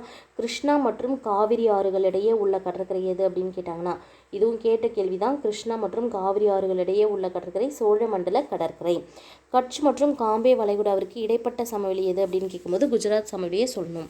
கட்ச் மற்றும் காம்பே வளைகுடாவிற்கு இடைப்பட்ட சமவெளி குஜராத் சமவெளி. கேரளாவின் மிகப்பெரிய ஏரி அது எதுன்னு கேட்டாங்கன்னா வேம்பநாடு ஏரி. கேரளாவின் மிகப்பெரிய ஏரி வேம்பநாடு ஏரி. ஆந்திரா சமவெளியில் உள்ள துறைமுகங்கள் பாருங்கள். ஆந்திரா சமவெளியை பொறுத்த வரைக்கும் ரொம்ப முக்கியமாக 2 துறைமுகங்கள் சொல்லப்பட்டிருக்கும். விசாகப்பட்டினம் மற்றும் மசூலிப்பட்டினம். இது 2மே ஆந்திரா சமவெளிகளில் இருக்கக்கூடிய மிக முக்கியமான துறைமுகங்கள். விசாகப்பட்டினம், மசூலிப்பட்டினம். கிழக்கு கடற்கரை சமவெளியுடைய அகலம் அப்படின்னு எடுத்துக்கிட்டோம்னா 120லேருந்து 200 கிலோமீட்டர் அளவுக்கு அகலமுடையது. சரியா? கிழக்கு கடற்கரை சமவெளியின் அகலம் 120 to 200 கிலோமீட்டர். அதுவே மேற்கு கடற்கரை சமவெளியை பொறுத்த வரைக்கும் அகலம் அப்படின்னு எடுத்துக்கும்போது 10 கிலோமீட்டர்லேருந்து 80 கிலோமீட்டர் வரைக்கும் இருக்கும். ஸோ எவை ரொம்ப அகலமானவை அப்படின்னு பார்த்தோம்னா மேற்கு கடற்கரையை விட கிழக்கு கடற்கரை சமவெளிகள் அகலம் அதிகமானவை. உப அயன மண்டல பாலைவனங்களில் 9வது பெரிய பாலைவனம் எது அப்படின்னு கேட்கும்போது நம்ம தார் பாலைவனத்தை சொல்லணும். சரியா? உப அயன மண்டல பாலைவனங்களில் 9வது பெரிய பாலைவனம் தார் பாலைவனம். ஒரு குறிப்பிட்ட காலப்பகுதியில் ஒரு நாட்டில் வசிக்கக்கூடிய அடுத்து பாருங்கள் மக்கள் தொகையை பொறுத்த வரைக்கும் அடுத்த கேள்விகள் நிறைய இருக்கும். ஒரு குறிப்பிட்ட காலப்பகுதியில் ஒரு நாட்டில் வசிக்கக்கூடிய மொத்த மக்களின் எண்ணிக்கை என்னன்னு சொல்லுவோம் அப்படின்னா மக்கள் தொகை நம்ம சொல்லுவோம். இந்தியாவில் பொறுத்த வரைக்கும் உலகிலேயே 2வது இடத்துல மக்கள் தொகை இருக்குது. உலக நிலப்பரப்பில் இந்தியா 2.4% இருக்குது. அதுவே மக்கள் தொகையை பொறுத்த வரைக்கும் சதவீதத்தில் சொல்லணும் அப்படின்னா 17.5%. இது 2ஐயும் ஒப்பிட்டு பார்க்கும்போது நமக்கு மக்கள் தொகை விகிதம் தான் பரப்பு விகிதத்தை விட ரொம்ப ரொம்ப அதிகமாக இருக்குது. உலகில் பார்த்திங்கன்னா 6 பேர் இருக்காங்கன்னா அதில் ஒருத்தவங்க இந்தியர்களாக இருப்பாங்க. அதுதான் இங்கே கொடுத்துருக்காங்க. உலகில் 6ல் 1 நபர் இந்தியர். அடுத்த பாயிண்ட் பாருங்கள். மக்கள் தொகை கணக்கெடுப்பு எத்தனை ஆண்டுகளுக்கு ஒரு முறை நடத்தப்படும் அப்படின்னா 10 ஆண்டுகளுக்கு ஒரு முறை. நாட்டின் வரையறுக்கப்பட்ட அல்லது முழு பகுதியில் ஒரு குறிப்பிட்ட காலத்தில் சரியா ஒரு நாடு எடுத்துக்கிறோம். அதில் ஒரு குறிப்பிட்ட பகுதி அல்லது முழுமையான பகுதி அல்லது ஒரு குறிப்பிட்ட காலத்தில் மக்களின் பொருளாதாரம் சமூக புள்ளி விவரங்களை சேகரித்து அவங்களுடைய பொருளாதார நிலை சமூக நிலை பற்றிய புள்ளி விவரங்களை சேகரித்து மக்களியல் பற்றிய விவரங்களை அளிப்பதுக்கு தான் நம்ம என்ன அப்படின்னு சொல்லுவோம் அப்படின்னா மக்கள் தொகை கணக்கெடுப்பு அப்படின்னு சொல்லுவோம். மக்கள் தொகை கணக்கெடுப்புக்கான வரையறை தான் இந்த பாயிண்ட். அடுத்தது பாருங்கள், ஃபஸ்ட்டு மக்கள் தொகை கணக்கெடுப்பு எப்போ கொண்டு வரப்பட்டது அப்படின்னா 1872. இது வந்து முழுமையான மக்கள் தொகை கிடையாது. அதுதான் சொல்கிறாங்க, முழுமையான மக்கள் தொகை கணக்கெடுப்பு எப்போது எடுக்கப்பட்டதுன்னா 1882, 10 ஆண்டுகளுக்கு பிறகு. முதல் மக்கள் தொகை அப்படின்னு கேட்டாங்கன்னா 1872, முழுமையான மக்கள் தொகை அப்படின்னு கேட்டாங்கன்னா 1882. மக்கள் தொகை பரவல் அப்படிங்கிறது பார்த்திங்கன்னா மக்கள் எவ்வளவு இடைவெளியில் இருக்காங்க அப்படிங்கிறது தான். நம்ம இந்தியாவை பொறுத்த வரைக்கும் சீரற்ற இடைவெளிகள் தான் இருக்கும். மக்கள் தொகை பரவல் அப்படிங்கிறது மக்கள் எவ்வளவு இடைவெளியில் இருக்காங்க அப்படிங்கிறது தான். செறிவு அதிகம் எங்கே இருக்கும் அப்படின்னு பார்த்திங்கன்னா, எங்கெல்லாம் தொழில் மையங்கள் அதிகமாக இருக்கும் அங்கே, ப்ளஸ் வேளாண் பிரதேசங்கள்லாம் எங்கே இருக்கும் அங்கெல்லாம் வந்து மக்கள் தொகையுடைய பரவல் செறிவு வந்து அதிகமாக இருக்கும். மக்கள் தொகை பரவல் வந்து குறைவாக இருக்கிறது பார்த்திங்கன்னா மலை பிரதேசங்களில் அதிகமாக இருக்க மாட்டாங்க, வறண்ட பகுதிகளில் இருக்க மாட்டாங்க, வனங்கள்லையோ தொலைதூரத்தில் இருக்கக்கூடிய பகுதிகள்லையோ குறைவாக இருப்பாங்க. சரியா? அதிகம் எங்கே குறைவு எங்கன்னு பார்த்து வச்சுக்கோங்க. அதிகம்ன்றது தொழில் மையங்கள் வேளாண் பிரதேசங்கள்லையும், குறைவு அப்படிங்கிறது மலை பிரதேசம், வறண்ட நிலம், வனம் மற்றும் தொலைதூர பகுதிகள்லையும். சரியா? அடுத்த பாயிண்ட் பாருங்கள், இந்தியாவில் அதிக மக்கள் தொகை எங்கே இருக்குது அப்படின்னு கேட்பாங்க ஒரு கேள்வி. உத்தரப்பிரதேசத்தில் 199.5 மில்லியன் மக்கள் தொகை. இது எல்லாமே 2011 சென்சஸ் படி. சரியா? குறைவானதுன்னு பார்க்கும்போது சிக்கிமில் 0.61 மில்லியன். இதுலேயே முதல் 5 மாநிலங்கள் சொல்லணும் அப்படின்னு பார்த்திங்கன்னா உத்தரப்பிரதேசம், மகாராஷ்டிரா, பீகார், மேற்கு வங்காளம் மற்றும் ஒருங்கிணைந்த ஆந்திரா. சரியா? உத்தரப்பிரதேசத்தில் 199.5 மில்லியன் பார்த்தாச்சு. மகாராஷ்டிராவில் பாருங்கள் 112.3 மில்லியன். பீகாரை பொறுத்த வரைக்கும் 103.8 மில்லியன்.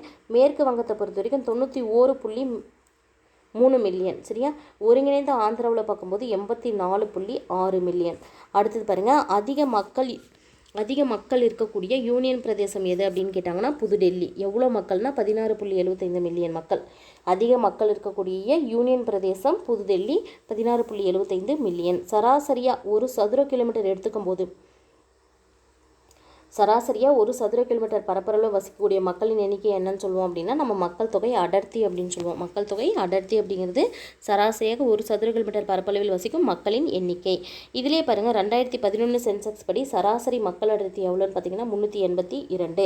மிக அதிக மக்கள் அடர்த்தி மாநிலம் எது அப்படின்னு பார்க்கும்போது பீகார். சரியா? அதிகமான மக்கள் அடர்த்தி, அதாவது மக்கள் நெருக்கம் எங்கே இருக்குது அப்படின்னு பார்த்தோம்னா பீகாரில் 1106 பர் சதுர கிலோமீட்டருக்கு, ஸ்கொயர் கிலோமீட்டருக்கு. சரியா? அடுத்தது குறைந்த மக்கள் அடர்த்தி எந்த மாநிலம் அப்படின்னு பார்க்கும்போது அருணாச்சல பிரதேசம். அங்கே வந்து பார்த்திங்கன்னா 17 நபர்கள் தான் இருக்காங்க ஒரு சதுர கிலோமீட்டருக்கு. 1000 ஆண்களுக்கு உள்ள பெண்களின் எண்ணிக்கையை நம்ம என்ன சொல்லுவோம் அப்படின்னா பாலின விகிதம் அப்படின்னு சொல்லுவோம். இந்த 2011 படி 1000 ஆண்களுக்கு எத்தனை பெண்கள் இருந்தாங்க அப்படின்னு பார்த்தோம்னா 940 பெண்கள். கேரளாவில், புதுச்சேரியில் அதெல்லாம்லேயும் பார்த்திங்கன்னா 1000க்கு மேலே இருக்கும். கேரளாவில் 1080, புதுச்சேரியில் 1038 பெண்கள் இருப்பாங்க. குறைவாக எந்த ஸ்டேட்டில் இருந்தாங்க அப்படின்னு பார்த்தோம்னா டையூடாமன். சரியா? 618 பேர் தான் இருந்தாங்க பெண்கள். அடுத்து 2011 எழுத்தறிவு பொறுத்த வரைக்கும் கல்வி கற்றவர்கள் 74.04% இருந்தாங்க. அதுலேயும் ஆண்கள் பார்க்கும்போது 82.14%, பெண்கள் 65.46% மட்டும்தான் இருந்தாங்க. ஆண்கள் 82.14%, பெண்கள் 65.46%. அடுத்து பாருங்கள், கேரளா தான் ஃபஸ்ட் இடம் எதில் அப்படின்னு பார்த்தோம்னா எழுத்தறிவில். சரியா? எவ்வளோ சதவீதத்தோட ஃபஸ்ட் பிளேஸில் இருக்காங்க அப்படின்னா 93.9%. இது எல்லாமே 2011 சென்சஸ். குறைவுன்னு பார்க்கும்போது பீகாரில் 63.82%. சரியா? அடுத்தது மனிதவள மேம்பாட்டு குறியீடு எதை வச்சு குறிப்பாங்க அப்படின்னு பார்த்தீங்கன்னா ஆரோக்கியம், அதாவது சராசரியான வாழ்நாள் காலம், ஆரோக்கியம்னு எடுத்துப்பாங்க, இல்லை சராசரி வாழ்நாள் காலம்னு சொல்லுவாங்க. அடுத்தது கல்வி, வருமானம். இந்த 3 குறியீடுகளை வச்சு தான் மனிதவள மேம்பாடு, ஹியூமன் டெவலப்மெண்ட் இண்டெக்ஸ், HDI வந்து சொல்லுவாங்க. சரியா? சராசரி வாழ்நாள், கல்வி மற்றும் வருமானம். அடுத்து பாருங்கள், பயணிகள் மற்றும் சரக்குகள் ஓரிடத்திலிருந்து மற்றொரு இடத்திற்கு எடுத்து செல்வதை என்னன்னு சொல்லுவோம் அப்படின்னு பார்த்தோம்னா பயணிகள், அதாவது நபர்களாக இருந்தாலும் ஒரு சில பொருட்கள், அதாவது தான் சரக்குகள் அப்படின்னு சொல்லுவோம். பயணிகள் மற்றும் சரக்குகள் ஓரிடத்திலிருந்து மற்றொரு இடத்திற்கு எடுத்து செல்வது எது? போக்குவரத்து. நாட்டின் உயிர் நாடி எது அப்படின்னு கேட்டாங்கன்னா போக்குவரத்து அமைப்பை சொல்லணும். நிலம் பார்த்திங்கன்னா நிலம் வழியாக சாலை, ரயில், குழாய் போக்குவரத்து இருக்குது. நீர் வழியாக பார்க்கக்கூடியது உள்நாட்டு மற்றும் வெளிநாட்டு நீர்வழி போக்குவரத்து. வான்வெளின்னு எடுத்துக்கும் போது உள்நாட்டு மற்றும் பன்னாட்டு வான்வெளி, இப்படி பிரிச்சிருக்காங்க. சரியா?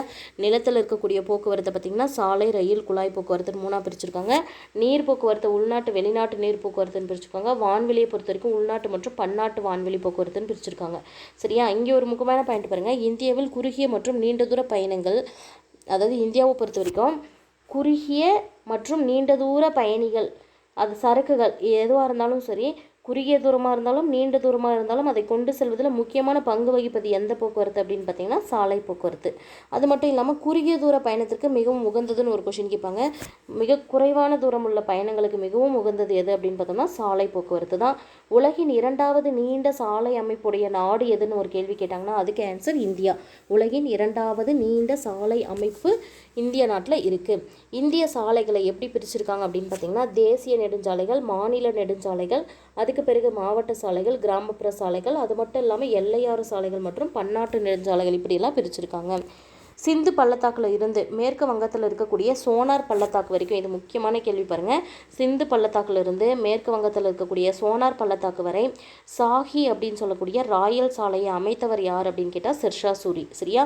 இவர் எதுக்காக இந்த சாஹி எனப்படும் ராயல் சாலையை அமைச்சாங்க அப்படின்னா பேரரசை பலப்படுத்தவும் ஒருங்கிணைக்கவும். சரியா?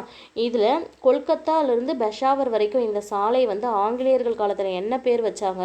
கொல்கத்தா டு பெஷாவர் வரைக்கும் இந்த சாலையை ஆங்கிலேயர் காலத்தில் என்னன்னு சொன்னாங்க அப்படின்னா கிராண்ட் ட்ரங்க் சாலை அப்படின்னு சொன்னாங்க. இதையே ரெண்டாவே இப்போ பிரிச்சிருப்பாங்க. 2 பிரிவுகளாக இருக்கும். ஒன்று வந்து NH1ன்னு பிரிச்சிருப்பாங்க, NH2ன்னு பிரிச்சிருப்பாங்க. இதில் NH1 அப்படிங்கிறது டெல்லியில் ஸ்டார்ட் ஆகி அமிர்தசரஸில் முடியும். NH2 அப்படிங்கிறது வந்து டெல்லியில் ஸ்டார்ட் ஆகி கொல்கத்தாவில் முடியும். சரியா? அடுத்தது இந்திய சாலை போக்குவரத்துடைய மிக முக்கியமான அமைப்பு. சாலை போக்குவரத்துடைய முக்கியமான அமைப்பு அப்படின்னு எடுத்துக்கும் போது நமக்கு எது தேவை அப்படின்னா தேசிய நெடுஞ்சாலை தான் முக்கியமானது. இந்தியாவின் தேசிய நெடுஞ்சாலைகளை பராமரிப்பவர்கள் யார் அப்படின்னு பார்த்தோம்னா அதுக்குன்னு தனியாக இந்திய அரசுடைய தரைவழி மற்றும் தேசிய நெடுஞ்சாலைத்துறை அமைச்சகம். இந்தியாவுடைய தேசிய நெடுஞ்சாலைகளை பராமரிப்பது யார்? இந்திய அரசுடைய தரைவழி மற்றும் தேசிய நெடுஞ்சாலைத்துறை அமைச்சகம். அடுத்து பாருங்கள், 2018 தேசிய நெடுஞ்சாலை எவ்வளோ இருந்தது அப்படின்னு பார்த்தீங்கன்னா பாருங்கள் 1,1011 கிலோமீட்டர். சரியா? நீங்கள் இப்படி ஞாபகம் வச்சுக்கோங்க, 10-10-11. சரியா? 10-10-11. சரியா? அவ்வளோ கிலோமீட்டர், 1,1011 கிலோமீட்டர் அளவுக்கு தேசிய நெடுஞ்சாலைகள் இருந்தது. எப்போ அப்படின்னா 2016. இந்தியாவின் மிக நீளமான நெடுஞ்சாலை அப்படின்னு கேட்டாங்கன்னா இந்தியாவை பொறுத்த வரைக்கும் மிக நீளமான நெடுஞ்சாலை கேட்டாங்கன்னா NH7 சொல்லணும். இந்த NH7 வந்து எங்கே ஸ்டார்ட் ஆகி எங்கே முடியுது அப்படின்னு பார்த்தீங்கன்னா உத்தரப்பிரதேசத்தில் வாரணாசியில் ஸ்டார்ட் ஆகி தமிழ்நாட்டில் இருக்கக்கூடிய கன்னியாகுமரியில் முடியுது. இதோடைய டிஸ்டன்ஸ் பாருங்கள் 2369 கிலோமீட்டர். உத்தரப்பிரதேசத்தில் இருக்கக்கூடிய வாரணாசியிலிருந்து தமிழ்நாட்டில் இருக்கக்கூடிய கன்னியாகுமரி வரைக்கும் NH7 அப்படிங்கிற இந்தியாவின் மிக நீளமான நெடுஞ்சாலையுடைய டிஸ்டன்ஸு 2369 கிலோமீட்டர். குறைவான நீளம், அதிக நீளம்னாவே நம்ம கூடவே குறைவான நீளம் படிக்கணும் இல்லையா? NH47A அப்படிங்கிறது தான் குறைந்த நீளமுடைய தேசிய நெடுஞ்சாலை. இது எங்கே தொடங்கி எங்கே முடியுது அப்படின்னு பார்த்தீங்கன்னா எர்ணாகுளம், அதாவது எர்ணாகுளம்லேருந்து கொச்சின் துறைமுகம் வரைக்கும், அது என்னென்னு சொல்லுவோம் அப்படின்னா வில்லிங்டன் தீவு அப்படின்னு சொல்லுவோம். எர்ணாகுளம் அதிலிருந்து கொச்சின் துறைமுகம் வரைக்கும் கிட்டத்தட்ட 6 கிலோமீட்டர், அவ்வளோதான். சரியா? அடுத்தது மாநில நெடுஞ்சாலைகளை பார்ப்போம். மாநில நெடுஞ்சாலைகள் அப்படிங்கிறது வந்து மாநில பொதுப்பணித்துறையின் மூலமாக பராமரிக்கக்கூடிய சாலைகள். இதில் 2016 கணக்கெடுப்பின்படி பார்த்தீங்கன்னா எவ்வளோ இருந்தது அப்படின்னு பார்த்தீங்கன்னா 1,76,166 இருந்தது. இதை வந்து எப்படி மேம் ஈஸியாக ஞாபகம் வைக்கிறது அப்படின்னா இங்கே பாருங்கள் 176 அவ்வளோதான் முடிஞ்சது. சரியா? 2016 மாநில நெடுஞ்சாலைகள். தேசிய நெடுஞ்சாலைகள் பாருங்கள் என்ன பண்ணணும் அப்படின்னு பார்த்தீங்கன்னா நாட்டோட எல்லைகள், அது மட்டும் இல்லாமல் மாநிலத்துடைய தலைநகரங்கள், முக்கியமான துறைமுகங்கள், ரயில் நிலையங்கள், முக்கியமான சுற்றுலா மையங்கள், முக்கியமான தொழில் மையங்கள், இது எல்லாத்தையும் இணைக்கிறதுக்கு பயன்படுது தேசிய நெடுஞ்சாலை. நாட்டில் இருக்கக்கூடிய எல்லைகள், மாநிலங்களுடைய தலைநகரங்கள், நாட்டின் முக்கியமான துறைமுகங்கள், நாட்டில் இருக்கக்கூடிய முக்கியமான ரயில் நிலையங்கள், நாட்டுடைய முக்கியமான சுற்றுலா மையங்கள், முக்கியமான தொழில் மையங்கள், இதெல்லாம் இணைக்கிறதுக்கு பயன்படுது தேசிய நெடுஞ்சாலை. அதே மாதிரி இந்த மாநில நெடுஞ்சாலைகள் பார்த்திங்கன்னா மாநிலத்தில் இருக்கக்கூடிய முக்கியமான மாநகரங்கள், நகரங்கள், மாவட்டத்துடைய தலைநகரங்களோடு இணைக்கிறதுக்கு, அது மட்டும் இல்லாமல் மாநிலங்களுடைய தலைநகரங்களோடு இணைக்கிறதுக்கு தேசிய நெடுஞ்சாலைகள் மற்றும் அண்டை மாநில நெடுஞ்சாலைகள் கூட இணைக்கிறதுக்கும் பயன்படுது. அடுத்து பாருங்கள், இந்த மாவட்ட சாலைகள் அப்படிங்கிறது பார்த்திங்கன்னா மாநில நெடுஞ்சாலைகள் மற்றும் தேசிய நெடுஞ்சாலைகள் கூட போயிட்டு மாவட்டம் மற்றும் வட்டார தலைமையிடங்களை இணைக்கலாம். மாநில நெடுஞ்சாலைகள் ப்ளஸ் தேசிய நெடுஞ்சாலை இது ரெண்டுத்துலேயும் மாவட்டம் மற்றும் வட்டார அளவில் இருக்கக்கூடிய தலைமையிடங்களை இணைப்பதற்கு மாவட்ட சாலைகள் பயன்படுது. இந்த கிராமப்புறங்களை இணைக்க முக்கியமான பங்கு வகிப்பது எது அப்படின்னு பார்த்தீங்கன்னா, கிராமப்புறங்களை இணைப்பதில் ஊரக பகுதி சாலைகள் முக்கிய பங்கு வகிக்கின்றன. கிராமப்புறங்களை இணைக்க முக்கிய பங்கு வகிப்பது ஊரக பகுதி சாலைகள். அது மட்டும் இல்லாமல் கிராமங்களை அருகில் உள்ள நகரங்களுடன் இணைக்க கிராம பஞ்சாயத்து பராமரிப்பில் இது வந்து செயல்பட்டுட்டு வருது. சரியா, கிராமங்களை அருகில் உள்ள நகரங்களுடன் இணைப்பதற்கு பயன்படுத்தும் ஊரக பகுதி சாலைகள் தான். இது யார் மூலமாக பராமரிக்கப்படுது அப்படின்னா, கிராம பஞ்சாயத்து பராமரிப்பில் இருக்குது. இந்தியாவில் தேசிய நெடுஞ்சாலை ஆணையம் எப்போது அமைக்கப்பட்டது அப்படின்னு ஒரு கேள்வி கேட்பாங்க. இந்தியாவின் தேசிய நெடுஞ்சாலை ஆணையம் 1995 அமைக்கப்பட்டது. அடுத்தது பாருங்கள், தரைவழி போக்குவரத்து அமைச்சகத்தின் கீழே இயங்கும் தன்னாட்சி பெற்ற அமைப்பு எது அப்படின்னு ஒரு கொஸ்டின் கேட்பாங்க. தரைவழி போக்குவரத்து அமைச்சகத்தின் கீழ் இயங்கும் தன்னாட்சி பெற்ற அமைப்பு இந்திய தேசிய நெடுஞ்சாலை ஆணையம். இந்திய தேசிய நெடுஞ்சாலை ஆணையம். நாட்டின் எல்லை பகுதியை பொறுத்த வரைக்கும் சரியா, எல்லைகள் இருக்கும் இல்லையா, நாட்டுடைய எல்லை பகுதிகளில் அமைந்துள்ள முக்கியத்துவம் வாய்ந்த சாலைகளுக்கு பேர் தான் எல்லைப்புற சாலைகள். இதோடைய அமைப்பு, முக்கியமான அமைப்பு என்ன அப்படின்னு பார்த்தோம்னா எல்லைப்புற சாலைகள் நிறுவனம். சரியா, எல்லைப்புற சாலைகள் நிறுவனம் அமைக்கப்பட்ட ஆண்டும் தெரிஞ்சு வச்சுக்கணும், 1960. லடாக்கில் உள்ள லேவிலிருந்து சண்டிகர் வரைக்கும் அமைந்துள்ளது. பார்த்திங்கன்னா இது லடாக்கில் இருக்கக்கூடிய லேவிலிருந்து சண்டிகர் வரைக்கும் அமைந்துள்ளது அப்படின்னு சொல்கிறாங்க. கடல் மட்டத்திலிருந்து கிட்டத்தட்ட 4270 மீட்டர் உயரத்தில் இருக்குது. இந்த எல்லைப்புற சாலைகள் எல்லாம் எங்கிருந்து எங்கே வரைக்கும் இருக்குது? லடாக்கில் இருக்கக்கூடிய லேவிலிருந்து சண்டிகர் வரைக்கும் இருக்குது. கடல் மட்டத்திலிருந்து எவ்வளோ உயரத்தில் இருக்குது? 4270 மீட்டர் உயரத்தில் இருக்குது. அடுத்து முக்கியமான ஒரு கேள்வி பாருங்கள், தங்க நாற்கர சாலைகள் என்று அழைக்கப்படுது. சரியா, தங்க நாற்கர சாலைகள் பார்த்திங்கன்னா வடக்கு தெற்கா 4 பெருநகரங்களை இணைக்கும். அது எது எதுன்னு பார்த்தீங்கன்னா டெல்லி, கொல்கத்தா, சென்னை, மும்பை. சரியா, நாற்கரம் அப்படின்னு சொல்லும்போது இப்படி வந்து அப்படியே முடிஞ்சிடணும் இல்லையா. அப்போ எங்கே ஸ்டார்ட் ஆகும்? டெல்லியில் ஸ்டார்ட் ஆகும். டெல்லியிலேருந்து கொல்கத்தா, கொல்கத்தாவிலேருந்து சென்னை, சென்னையிலேருந்து மும்பை, மறுபடியும் மும்பையிலேருந்து டெல்லியிலே போய் ஜாயின் ஆகும். இப்படி அதை போட்டோம்னா நமக்கு நாற்கர மாதிரி வரும். சரியா, தங்க நாற்கர சாலை வடக்கு தெற்காக 4 பெருநகரங்களை இணைக்கிறது. டெல்லி, கொல்கத்தா, சென்னை, மும்பை, டெல்லி. சரியா, இந்த ஆர்டரை மாற்றாமல் பார்த்து வச்சுக்கோங்க. இந்த ஆர்டரையும் கேட்டிருந்தாங்க ரீசெண்டாக ஒரு எக்ஸாம்பிள். நீளம் பார்த்தோம்னா இதோடைய டோட்டல், இந்த தங்க நாற்கர சாலையோடைய டோட்டல் டிஸ்டன்ஸ் எவ்வளோ கவர் ஆகுதுன்னா 5846 கிலோமீட்டர். சரியா, 5846 கிலோமீட்டர். எப்போது அமைக்கப்பட்டது அப்படின்னா 1999 அமைக்கப்பட்டது.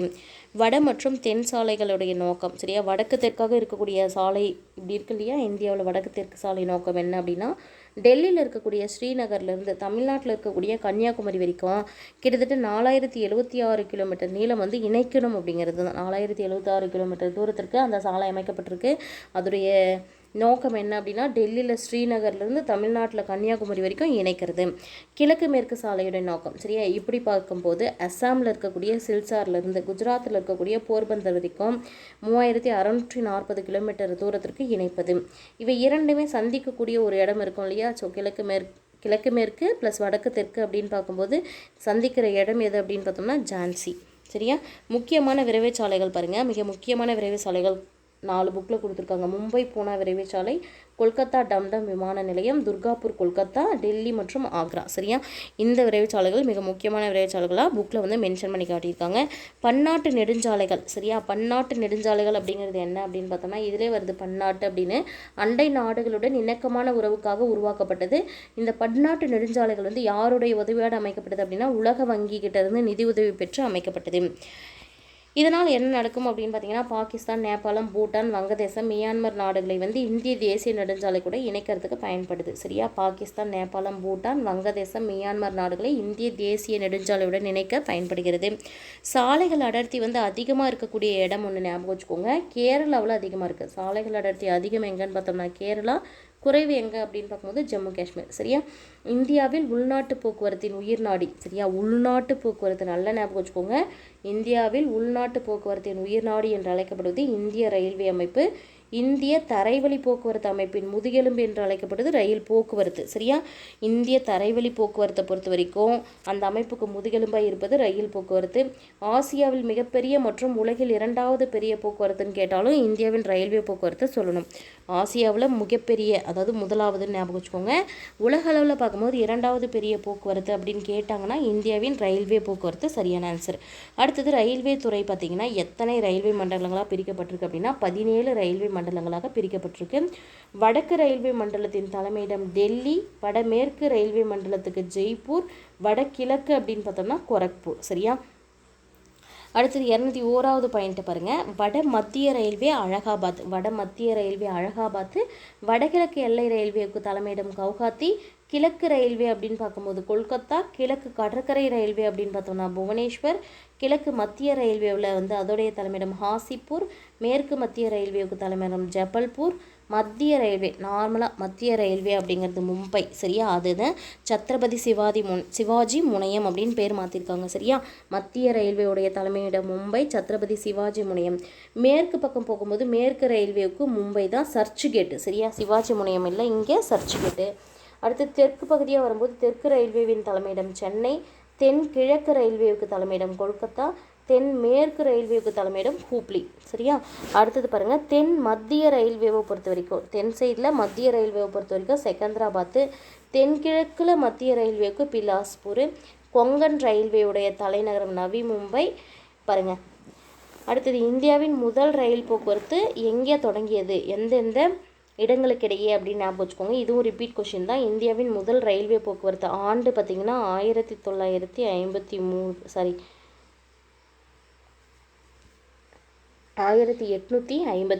சரியா, 1900 அப்படின்னு சொல்லிட்டேன். 1853.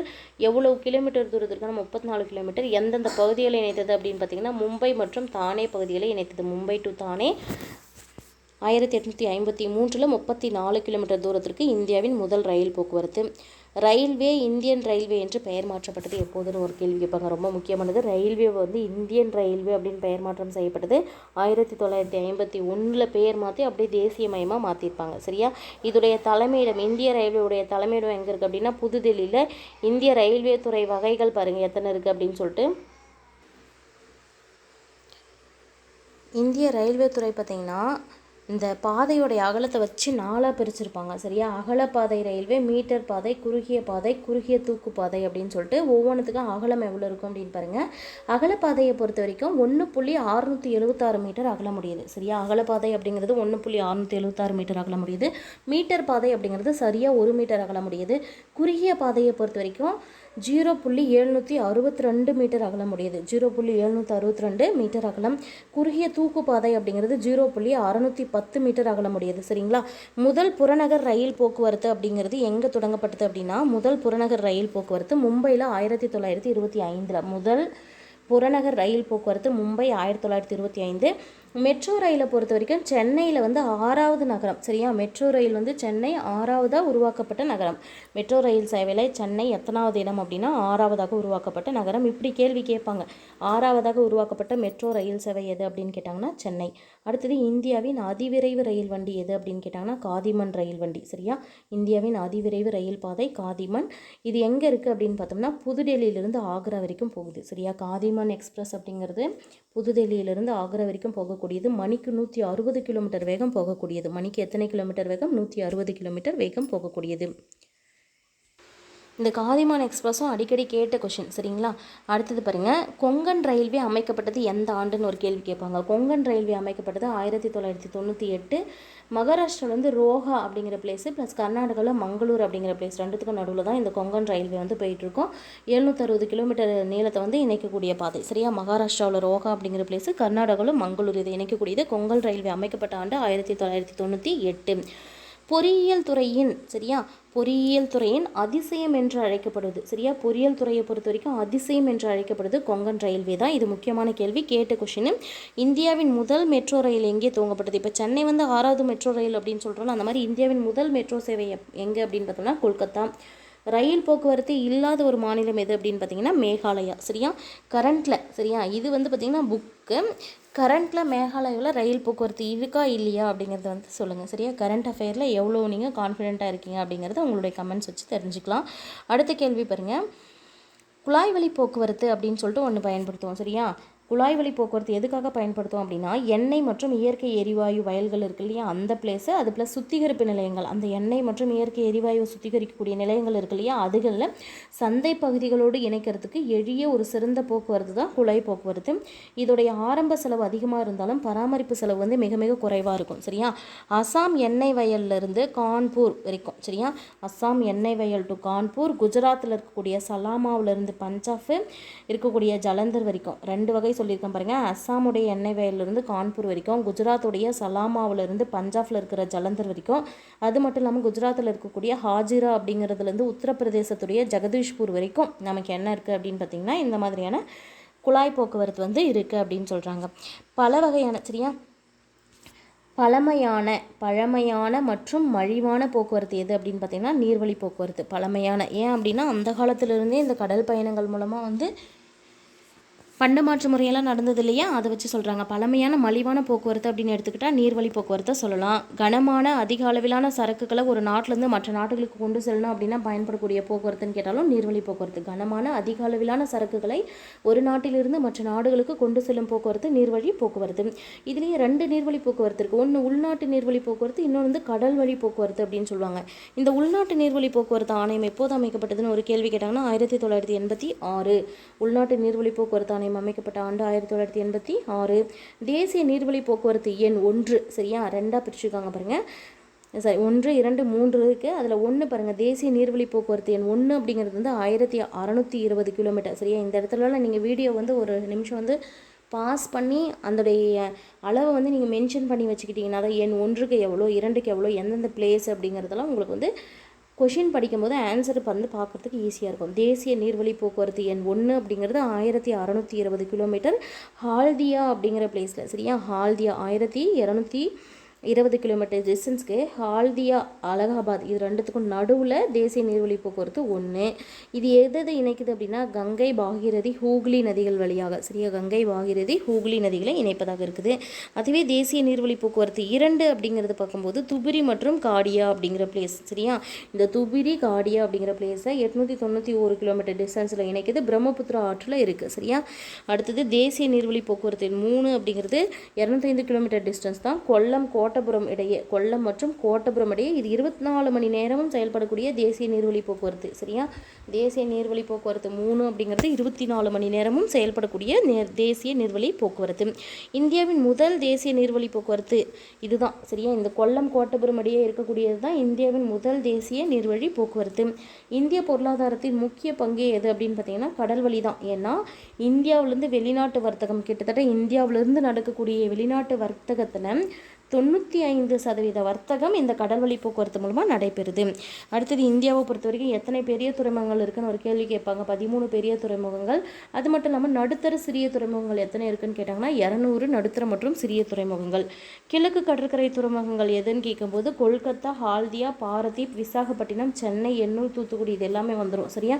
கிழக்கு சைடில் இருக்கக்கூடியது எல்லாமே சரியா. கிழக்கு சைடில் இருக்கக்கூடியது கொல்கத்தா, ஹால்தியா அப்படி லைனாக வரும். கொல்கத்தா, ஹால்தியா, பாரதீப், விசாகப்பட்டினம், சென்னை, எண்ணூர், தூத்துக்குடி சரியா. அதே மாதிரி மேற்கு கடற்கரை துறைமுகங்கள் அப்படின்னு எடுத்துக்கும் போது காண்ட்லா, மும்பை சரியா. காண்ட்லா, மும்பை, நவசேவா, மர்மகோவா, நியூ மங்களூரு, கொச்சின் இப்படி வரும். அந்த ஆர்டரும் வடக்கு தெற்காக நீங்கள் ஞாபகம் வச்சுக்கணும். இந்தியாவின் 4 முக்கிய கப்பல் கட்டும் தளங்கள் பாருங்கள். இந்தியாவில் எத்தனை மிக முக்கியமான கப்பல் கட்டும் தளங்கள் இருக்குது புக்கில் அப்படின்னு பார்த்தீங்கன்னா 4 இருக்குது. அந்த 4ல் ஹிந்துஸ்தான் கப்பல் கட்டும் தளம் இருக்கும் இடம் விசாகப்பட்டினம், கார்டன் ரிச் கப்பல் கட்டும் தளம் இருக்கக்கூடிய இடம் கொல்கத்தா சரியா. ஹிந்துஸ்தான் கப்பல் கட்டும் தளம் விசாகப்பட்டினம், கார்டன் ரிச் கப்பல் கட்டும் தளம் கொல்கத்தா. அடுத்தது பாருங்கள், மசாக்கான் கப்பல் கட்டும் தளம் எங்கே இருக்குது அப்படின்னு பார்க்கும்போது மும்பை. கொச்சி கப்பல் கட்டும் தளம் இருக்கக்கூடிய இடம் கொச்சி சரியா. மசாக்கான் கப்பல் கட்டும் தளம் மும்பை, கொச்சி கப்பல் கட்டும் தளம் கொச்சி. இந்தியா கப்பல் கட்டுதல் சரியா. இந்தியா கப்பல் கட்டுவதில் எத்தனாவது இடத்துல இருக்குது பார்க்கும்போது உலக அளவில் 16வது இடமும் ஆசிய அளவில் 2வது இடத்துல இருக்குது சரியா. விரைவான வசதியான செலவு மிகுந்த நவீன போக்குவரத்து எது அப்படின்னு பார்க்கும்போது வான்வழி போக்குவரத்து தான். இதில் பேர் படிக்கும் போதே நமக்கு தெரிஞ்சிடும். விரைவானதாக இருக்கும், வசதியானதாக இருக்கும், செலவு மிக்கதாகவும் இருக்கும், நவீனமானதாகவும் இருக்கும். அப்படின்னா அந்த வகையான போக்குவரத்து வான்வழி போக்குவரத்து தான் சொல்வோம். இந்த வான்வழி போக்குவரத்து பார்த்திங்கன்னா மலைப்பகுதிகள், காடு பகுதிகள், பாலைவன பகுதிகள், கடினமான நிலப்பகுதிகள் எதுவாக இருந்தாலும் இணைக்கக்கூடிய போக்குவரத்து சரியா. மலைப்பகுதிகள், காட்டு பகுதிகள், பாலைவன பகுதிகள், அப்புறம் கடினமான நிலப்பகுதிகள் எதுவாக இருந்தாலும் இணைக்கும் போக்குவரத்து எது வான்வழி போக்குவரத்து. முதல் இந்திய விமான போக்குவரத்து எப்போது தொடங்கப்படுது அப்படின்னு பார்த்தோம்னா 1918 அலகாபாத்திலிருந்து நைனிக் அப்படிங்கிறதுல வந்து ஹென்ரி பிக்யூர் அப்படிங்கிறவங்களால கடிதங்களுக்காக கொண்டு செல்லப்பட்டது சரியா. முதல் இந்திய விமான போக்குவரத்து 1918 அலகாபாத்தில் இருந்து நைனிக் அப்படிங்கிற பிளேஸுக்கு ஹென்ரி பிக்யூர் அப்படிங்கிறவங்களால கடிதங்கள் கொண்டு போகப்பட்டது. நாட்டின் 8 விமான நிலையங்கள் பார்த்தீங்கன்னா பாருங்கள், நாட்டில் ஒரு 8 விமான நிலையங்கள் 1953 ஒன்றா சேர்த்து தேசியமயமாக மாற்றுறாங்க சரியா. நாட்டின் 8 விமான நிலையங்கள் எந்த ஆண்டு தேசியமயமாக்கப்பட்டது அப்படின்னு ஒரு கேள்வி கேட்டாங்கன்னா 1953 அப்படிங்கிறது சரியான ஆன்சர். இந்திய விமான நிலையங்கள் பொறுப்பு ஆணையம் பாருங்கள், இந்திய விமான நிலையங்கள் பொறுப்பு ஆணையம் அப்படிங்கிறது விமான நிலையங்கள் நிர்வாக பொறுப்பு மற்றும் சேவைகளை வழங்குவதற்கு உருவாக்கப்பட்டது. இந்திய விமான நிலையங்கள் பொறுப்பாணையம் எதற்காக உருவாக்கப்பட்டது? விமான நிலையங்களுடைய நிர்வாக பொறுப்பு மற்றும் சேவைகளை வழங்குவதற்கு. முக்கியமாக பாருங்கள், இது எல்லாமே முக்கியமான கொஷின்ஸ் தான் ஒரு அடுத்தடுத்தது. நேதாஜி சுபாஷ் சந்திர போஸ் விமான நிலையம் எங்கே உள்ளதுன்னு கேட்டாங்கன்னா கொல்கத்தா. நேதாஜி சுபாஷ் சந்திர போஸ் விமான நிலையம் எங்கே உள்ளது? கொல்கத்தா. சென்னை சர்வதேச விமான நிலையம் எங்கே உள்ளது அப்படின்னு பார்த்தீங்கன்னா சென்னை. இந்திரா காந்தி சர்வதேச விமான நிலையம் எங்கே உள்ளது? புதுடெல்லி. சத்ரபதி சிவாஜி சர்வதேச விமான நிலையம் எங்கே உள்ளது? மும்பை. திருவனந்தபுரம் சர்வதேச விமான நிலையமில் உள்ள இடம் திருவனந்தபுரம். சர்தார் வல்லபாய் பட்டேல் சர்வதேச விமான நிலையம் உள்ள இடம் அகமதாபாத். சரியா? இதெல்லாமே முக்கியமான கேள்வி. இந்த சென்னை விமான நிலையம், சத்ரபதி விமான நிலையம், சர்தார் வல்லபாய் பட்டேல், இதெல்லாமே முக்கியமான கேள்வி. சர்தார் வல்லபாய் பட்டேல் சர்வதேச விமான நிலையம் எங்கே உள்ளது? அகமதாபாத். பெங்களூரு சர்வதேச விமான நிலையம் உள்ள இடம் பெங்களூர். ராஜீவ்காந்தி சர்வதேச விமான நிலையம், கேட்ட கொஷின் இதுவுமே. ராஜீவ்காந்தி சர்வதேச விமான நிலையம் உள்ளது ஹைதராபாத். பவன் ஹான்ஸ் வானுலங்கு ஊர்தி, அதாவது ஹெலிகாப்டர். சரியா? பவன் ஹான்ஸ் வானுலங்கு ஊர்தி ஹெலிகாப்டர் நிறுவனம் எங்கே இருக்குது? அதோடைய தலைமையிடம் கேட்டிருக்காங்க, புதுடெல்லி. சரியா? பவன் ஹான்ஸ் வானுலங்கு ஊர்தி அப்படின்னு சொல்லக்கூடிய ஹெலிகாப்டர் நிறுவனம் தலைமையிடம் எங்கே உள்ளது? புதுடெல்லி. ONGC எண்ணெய் மற்றும் இயற்கை வாயு நிறுவனம் கடல் சார்ந்த பணிகளுக்கு சேவை வழங்குது. சரியா? ONGC எண்ணெய் மற்றும் இயற்கை வாயு நிறுவனங்கள் மற்றும் கடல் சார்ந்த பணிகளுக்கான சேவையை இந்த பவன் ஹான்ஸ் அப்படிங்கிறது வந்து வழங்குது அப்படின்னு சொல்கிறாங்க. இது எந்த வகையில் வரும் அப்படின்னு பார்த்தீங்கன்னா மினி ரத்னா 1 அப்படிங்கிற பிரிவின் கீழே வரும். சரியா? மினி ரத்னா 1 அப்படிங்கிற பிரிவின் கீழே வரக்கூடிய ஒரு நிறுவனம் தான் இந்த நிறுவனம்.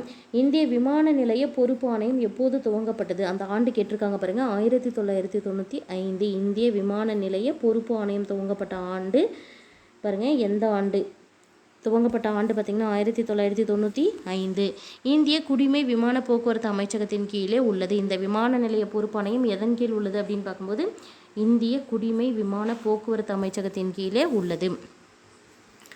அடுத்தது பாருங்கள், ஏர் இந்தியா மற்றும் இந்தியன் ஏர்லைன்ஸ் ஆகியவை இந்திய தேசிய விமான போக்குவரத்து கழகத்தின் கீழ் ஒருங்கிணைக்கப்பட்ட ஆண்டு. ஏர் இந்தியா மற்றும் இந்தியன் ஏர்லைன்ஸ், ஏர் இந்தியா மற்றும் இந்தியன் ஏர்லைன்ஸ் அப்படிங்கிற ரெண்டுமே இந்திய தேசிய விமான போக்குவரத்து கழகம் இருக்கு இல்லையா, அதுக்கு கீழே ஒருங்கிணைத்து சேர்க்கப்பட்ட ஆண்டு 2007. தகவல் தொடர்பு, தகவல்கள், எண்ணங்கள், கடிதங்கள், இது பற்றின கருத்து பரிமாற்றம். சரியா? தகவல் தொடர்பு அப்படிங்கிறது என்ன? முக்கியமாக தகவல்கள், எண்ணங்கள் மற்றும் கருத்துக்களை பரிமாறிக்கொள்வதே தகவல் தொடர்பு. 2 வகையான தகவல் தொடர்புகள் இருக்குது. ஒன்று தனிமனித தகவல் தொடர்பு. சரியா? ஒருத்தருக்கு ஒருத்தர் 1 to 1 அப்படின்னு சொல்கிறோம் இல்லையா, அந்த மாதிரி தனிமனித தகவல் தொடர்பு மற்றும் பொது தகவல் தொடர்பு.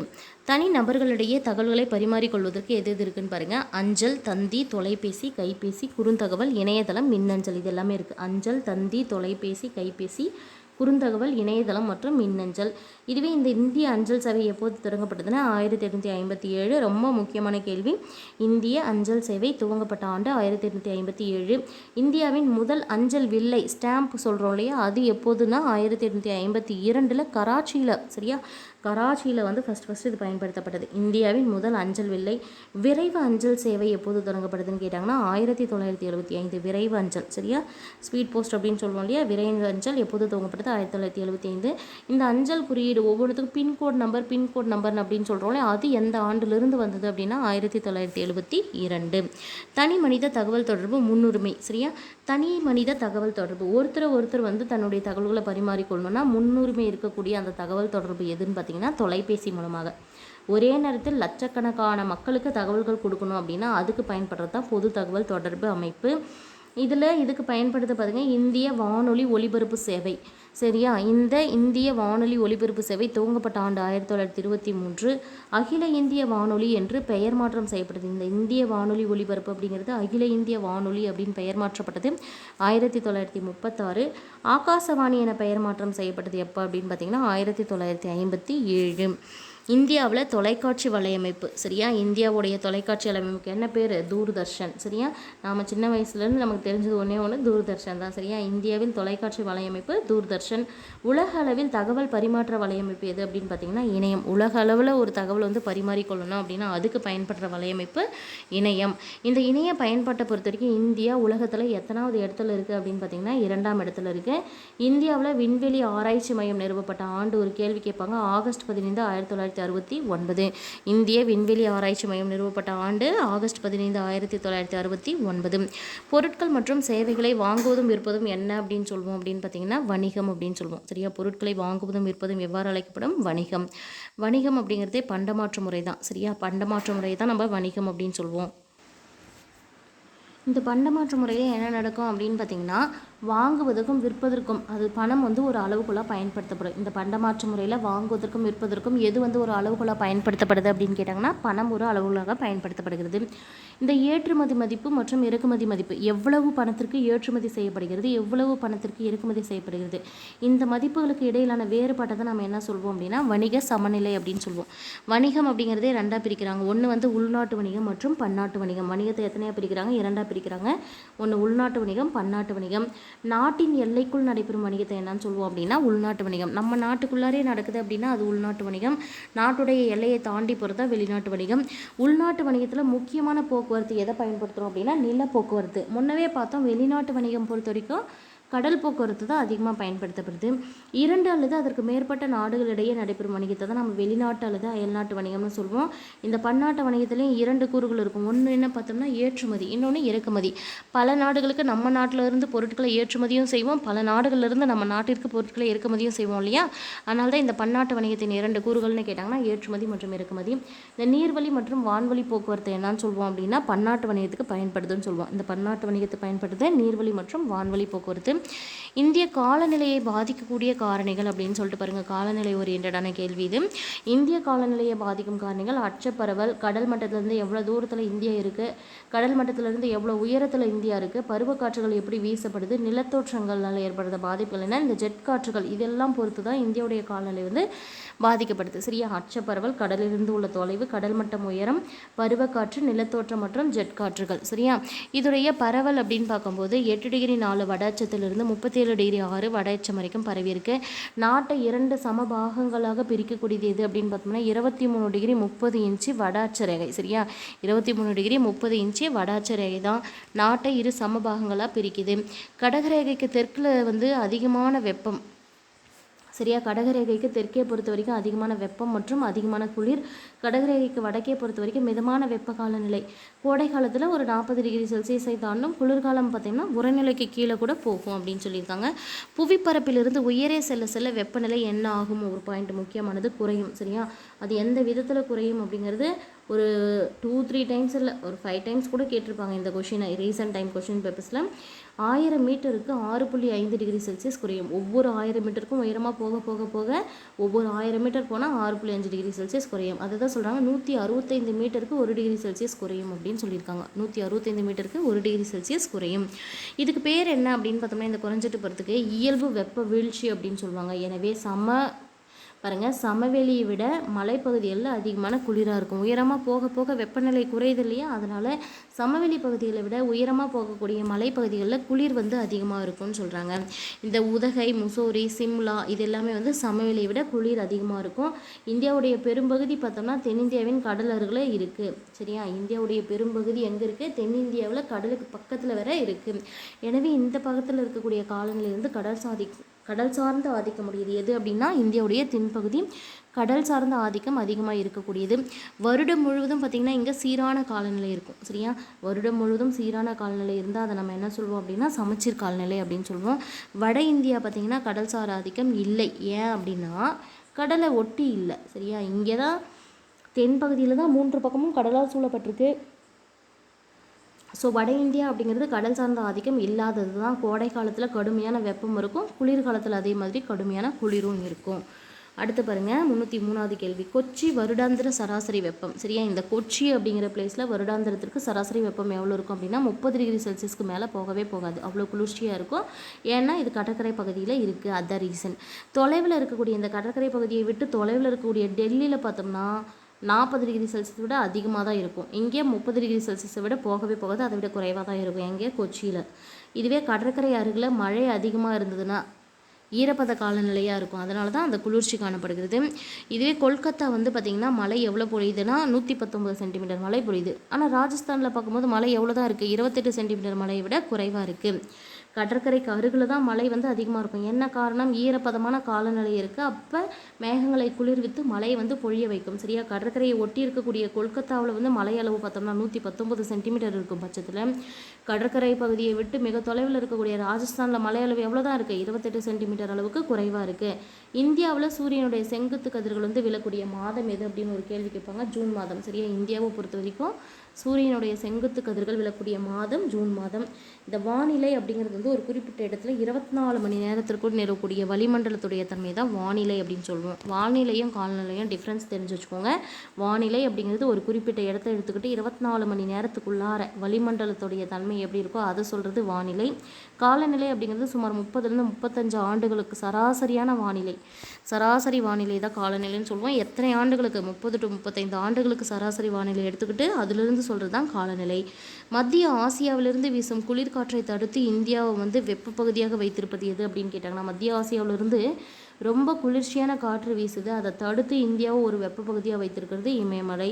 தென்மேற்கு பருவக்காற்றின் மேற்கு தொடர்ச்சி மலையில் மேற்கின் உள்ள மங்களூர். சரியா? தென்மேற்கு பருவக்காற்றின் மூலமாக மேற்கு தொடர்ச்சி மலையில் இருக்கக்கூடிய மங்களூர் வந்து 250 சென்டிமீட்டர் மழையை பெறும்போது, பெங்களூர் வந்து ஏன் 50 சென்டிமீட்டர் மழை தான் பெறுது அப்படின்னா, இந்த பெங்களூர் வந்து மழை மறைவு பிரதேசமாக இருக்கும். மலை மறைவு பிரதேசமாக இருக்கும். தென்மேற்கு பருவக்காற்றில் மேற்கு தொடர்ச்சி மலையில் மேற்கு பக்கத்தில் இருக்கக்கூடிய மங்களூருக்கு 280 சென்டிமீட்டர் மழை இருக்குது. ஆனால் பெங்களூர் வந்து வெறும் 50 சென்டிமீட்டர் மழை தான் இருக்குது. என்ன காரணம்? இந்த பெங்களூர் வந்து மலை மறைவு பகுதியாக இருக்குது.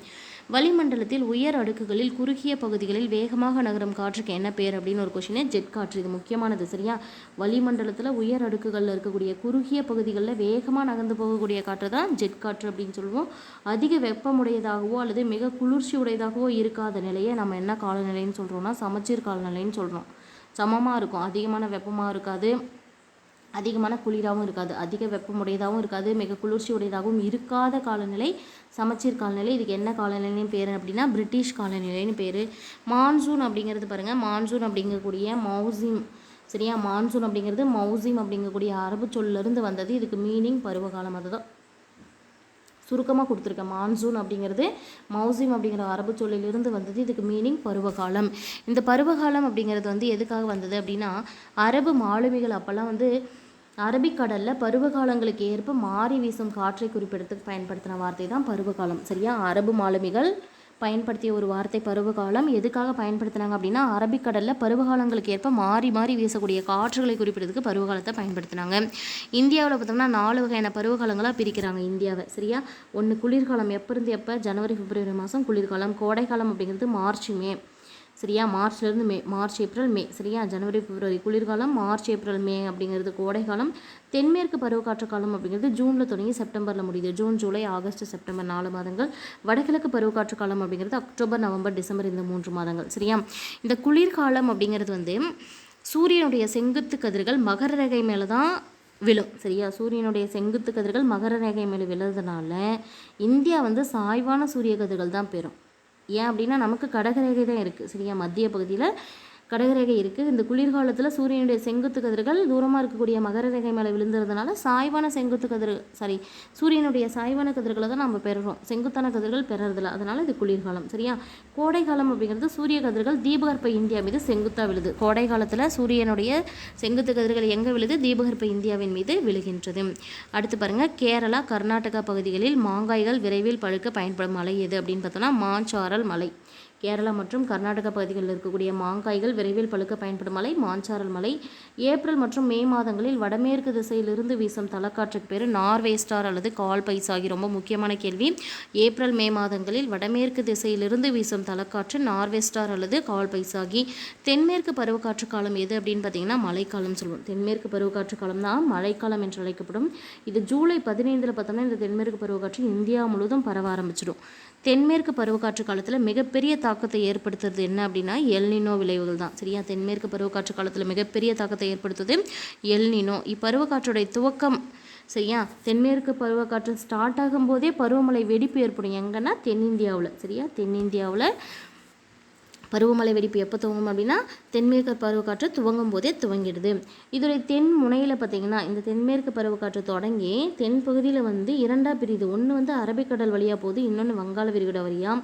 இந்த அரபிக்கடல் வழியாக போகக்கூடிய கிளை என்ன பண்ணுது அப்படின்னா மேற்கு தொடர்ச்சி மலைகளில் போய் மேற்கு சரிவில் மோதி மழையை வந்து ஏற்படுத்துது. இது வடக்கு நோக்கி போயிட்டு இமயமலையால் தடுக்கப்பட்டு வட இந்தியா ஃபுல்லாக கனமழை தருது. சரியா, தென்மேற்கு பருவக்காற்று என்ன பண்ணுது அப்படின்னா அரபிக்கடல் கிளை வங்காள விரிகுடா கிளை அப்படின்னு ரெண்டாக பிரியுது. இந்த அரபிக்கடல் கிளை என்ன பண்ணுதுன்னா மேற்கு தொடர்ச்சி மலையில் போய் மேற்கு சரிவில் மோதி மழையை ஏற்படுத்துது. வடக்கு நோக்கி போய் இமயமலையால் தடுக்கப்பட்டு வட இந்தியா முழுக்கும் கனமழையை தருது. இதுவே பாருங்கள், ஆரவல்லி மலைக்கு இணையாக ராஜஸ்தான் இருக்கிறதுனால, ஆரவல்லி மலைத்தொடர் இருக்கு இல்லையா, அதுக்கு இணையாக ராஜஸ்தான் இருக்கிறதுனால வட இந்தியாவில் மேற்கு பகுதியில் மட்டும் மழை வந்து பொழிவது கிடையாது. ஏன்னா மழை மறைவு பகுதியாக போயிடுது. சரியா, அடுத்தது வங்காள விரிகுடா கிளை அப்படிங்கிறது வடகிழக்கு இந்தியா மியான்மர் நோக்கி வீசுது. வங்காள விரிகுடா பிரிஞ்சு போகுது இல்லையா, அரபிக்கடல் போனது வட இந்திய பகுதிக்கு மழையை தந்தது. இந்த வங்காள விரிகுடா கிளை என்ன பண்ணுது அப்படின்னா வடகிழக்கு இந்தியா வழியாக போய் மியான்மரை நோக்கி வீசுகிறது. அதில் காசி, காரோ, ஜெயந்தியா இந்த குன்றுகள் மூலமாக தடுக்கப்பட்டு மேகாலயாவில் தான் அதிகப்படியான மழையை மௌசின் ராமில் கனமழை கொடுக்குது. காசி, காரோ மற்றும் ஜெயந்தியா குன்றுகளால் தடுக்கப்பட்டு மேகாலயாவில் இருக்கக்கூடிய மௌசின் ராமில் கனமழையை தருது. 75% மழை பார்த்திங்கன்னா இந்தியாவில் தென்மேற்கு பருவக்காற்றால் தான் ஏற்படுது. 75% மழை இந்தியாவில் தென்மேற்கு பருவக்காற்றால் கிடைக்கின்றது. இந்த தமிழ்நாடு பார்த்திங்கன்னா ஒரு மலைமறைவு பகுதியாக இருக்குது. மலைக்கு வந்து ஸ்பெல்லிங் மாற்றிக்கோங்க. அடுத்த கேள்வி பாருங்கள், வடகிழக்கு பருவக்காற்று அல்லது பின்னடையும் பருவக்காற்று காலம் என்று அழைக்கப்படுவது எது அப்படின்னு பார்த்தோம்னா இந்த வடகிழக்கு பருவக்காற்று தான் இன்னொரு பேர், பின்னடையும் பருவக்காற்று காலம். செப்டம்பர் மாதம் இறுதியில் அழுத்த மண்டலம் புவியின் தெற்கு நோக்கி நகர்வதால் தென்மேற்கு பருவக்காற்று பின்னடைவு காற்றாக மாறி நிலத்திலிருந்து வங்காள விரிகுடா நோக்கி வீசுகிறது. ஸோ கடலிலிருந்து நிலத்துக்கு வீச வேண்டிய இந்த காற்று என்ன ஆகுது அப்படின்னா செப்டம்பர் மாத இறுதியில் அழுத்த மண்டலம் புவியின் தெற்கு நோக்கி நகர்றதுனால, சரியா, இந்த பூமியுடைய தெற்கு நோக்கி அழுத்த மண்டலம் நகர்வதன் காரணமாக தென்மேற்கு பருவக்காற்று பின்னடைவு காற்றாக மாறி என்ன பண்ணுது, நிலத்திலிருந்து வங்காள விரிகுடா கடலை நோக்கி வீச ஆரம்பிக்குது. பட் கொரியாலிஸ் விசையின் காரணமாக காற்றுடைய திசையை திருப்பி வடகிழக்கிலிருந்து வீச ஆரம்பிச்சிருது. சரியா, கொரியாலிஸ் விசையின் காரணமாக காற்றின் திசை மாற்றப்பட்டு எங்கிருந்து வீசுது, வடகிழக்கிலிருந்து வீசப்படுகிறது. கேரளா, ஆந்திரா, தமிழ்நாடு, தென் கர்நாடகா இந்த 4 பிளேஸும் நல்ல மழைப்பொழிவு வந்து பெறுகின்றன. உலகின் மிக அதிக மழை பெறும் பகுதி எது அப்படின்னு கேட்டாங்கன்னா மௌசின் ராம் சொல்லணும். 1141 சென்டிமீட்டர் மழை வருடாந்திர மழை பதிவாகிறது. சரியா, உலகில் மிக அதிக மழையை பெறும் பகுதி மௌசின் ராம். அடுத்த கேள்வி பாருங்கள், இந்தியாவில் சராசரி மழை அளவு அப்படின்னு எடுத்துக்கிட்டோம்னா இந்தியாவை பொறுத்த வரைக்கும் 118 சென்டிமீட்டர் மழை இருந்தாலுமே அதை விட அதிகமாக தான் இருக்குது. ஆனால் செறிவுகள் வந்து குறைவாக இருக்குது. ஒரு இடத்துல அதிகமாக ஒரு இடத்துல கம்மியாக அந்த மாதிரி பொழியுது. சரியா, எல்லா இடத்துலையும் சம அளவில் பொழியல. இந்தியாவின் சராசரி மழையளவு அப்படிங்கிறது 118 சென்டிமீட்டருக்கு அதிகமான மழை பதிவாகுது. மனித உதவி இல்லாமல் இயற்கையாக வளர்ந்துள்ள தாவரங்களின் இனத்துக்கு பேர் இயற்கை தாவரம். மனித உதவியே இல்லாமல் இயற்கையாக வளரக்கூடிய தாவர இனம் இயற்கை தாவரம் அப்படின்னு சொல்லுவோம். இந்தியாவில் இருக்கக்கூடிய இயற்கை தாவரங்களை எப்படி வகைப்படுத்தியிருக்காங்க அப்படின்னு பாருங்கள். 8ஆக வகைப்படுத்தியிருக்காங்க. அயன மண்டல பசுமை மாறா காடுகள், அயன மண்டல இலையுதிர் காடுகள், அயன மண்டல வறண்ட காடுகள், மலைக்காடுகள், அல்பைன் காடுகள், ஓதக்காடுகள், கடற்கரை ஓரக்காடுகள், நதிவன பகுதி அல்லது ஆற்றங்கரை காடுகள். மறுபடியும் ஒரு டைம் ரீட் பண்ணுற பார்த்துக்கோங்க. அயன மண்டல பசுமை மாறா காடுகள், அயன மண்டல இலையுதிர் காடுகள், அயன மண்டல வறண்ட காடுகள். சரியா, இதுலேயே 3 வந்துருச்சு. ஒன்று பசுமை மாறா காடுகள், இலையுதிர் காடுகள், வறண்ட காடுகள்.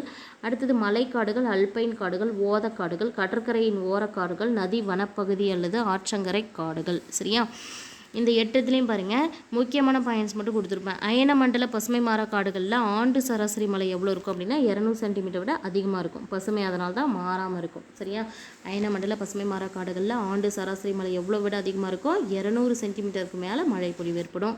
இதில் வெப்பநிலை பார்த்திங்கன்னா 220 டிகிரி செல்சியஸ் விட அதிகமாக இருக்கும். இதுவே அயன மண்டல இலையுதிர் காடுகளை பொறுத்த வரைக்கும் ஆண்டின் சராசரி மழை அளவு 100லிருந்து 200 சென்டிமீட்டர் இருக்கும். சராசரியான வெப்பநிலை 27 டிகிரி செல்சியஸ் இருக்கும். சரியா,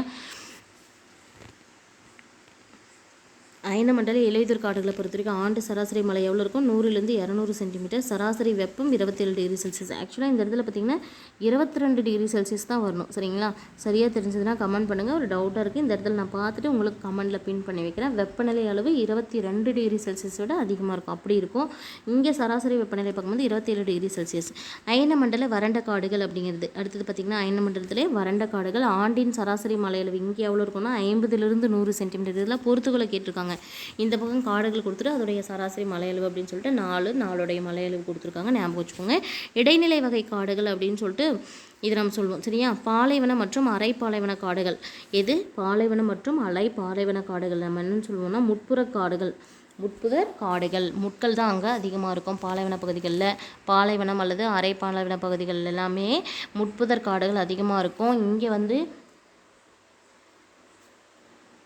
மழை அளவை பொறுத்த வரைக்கும் 50 சென்டிமீட்டர் விட குறைவான மழை அளவு இருக்கும். இது முக்கியமான பாயிண்ட்டு. அதிகமான வெப்பமும் குறைவான ஈரப்பதமும் இருக்கும்.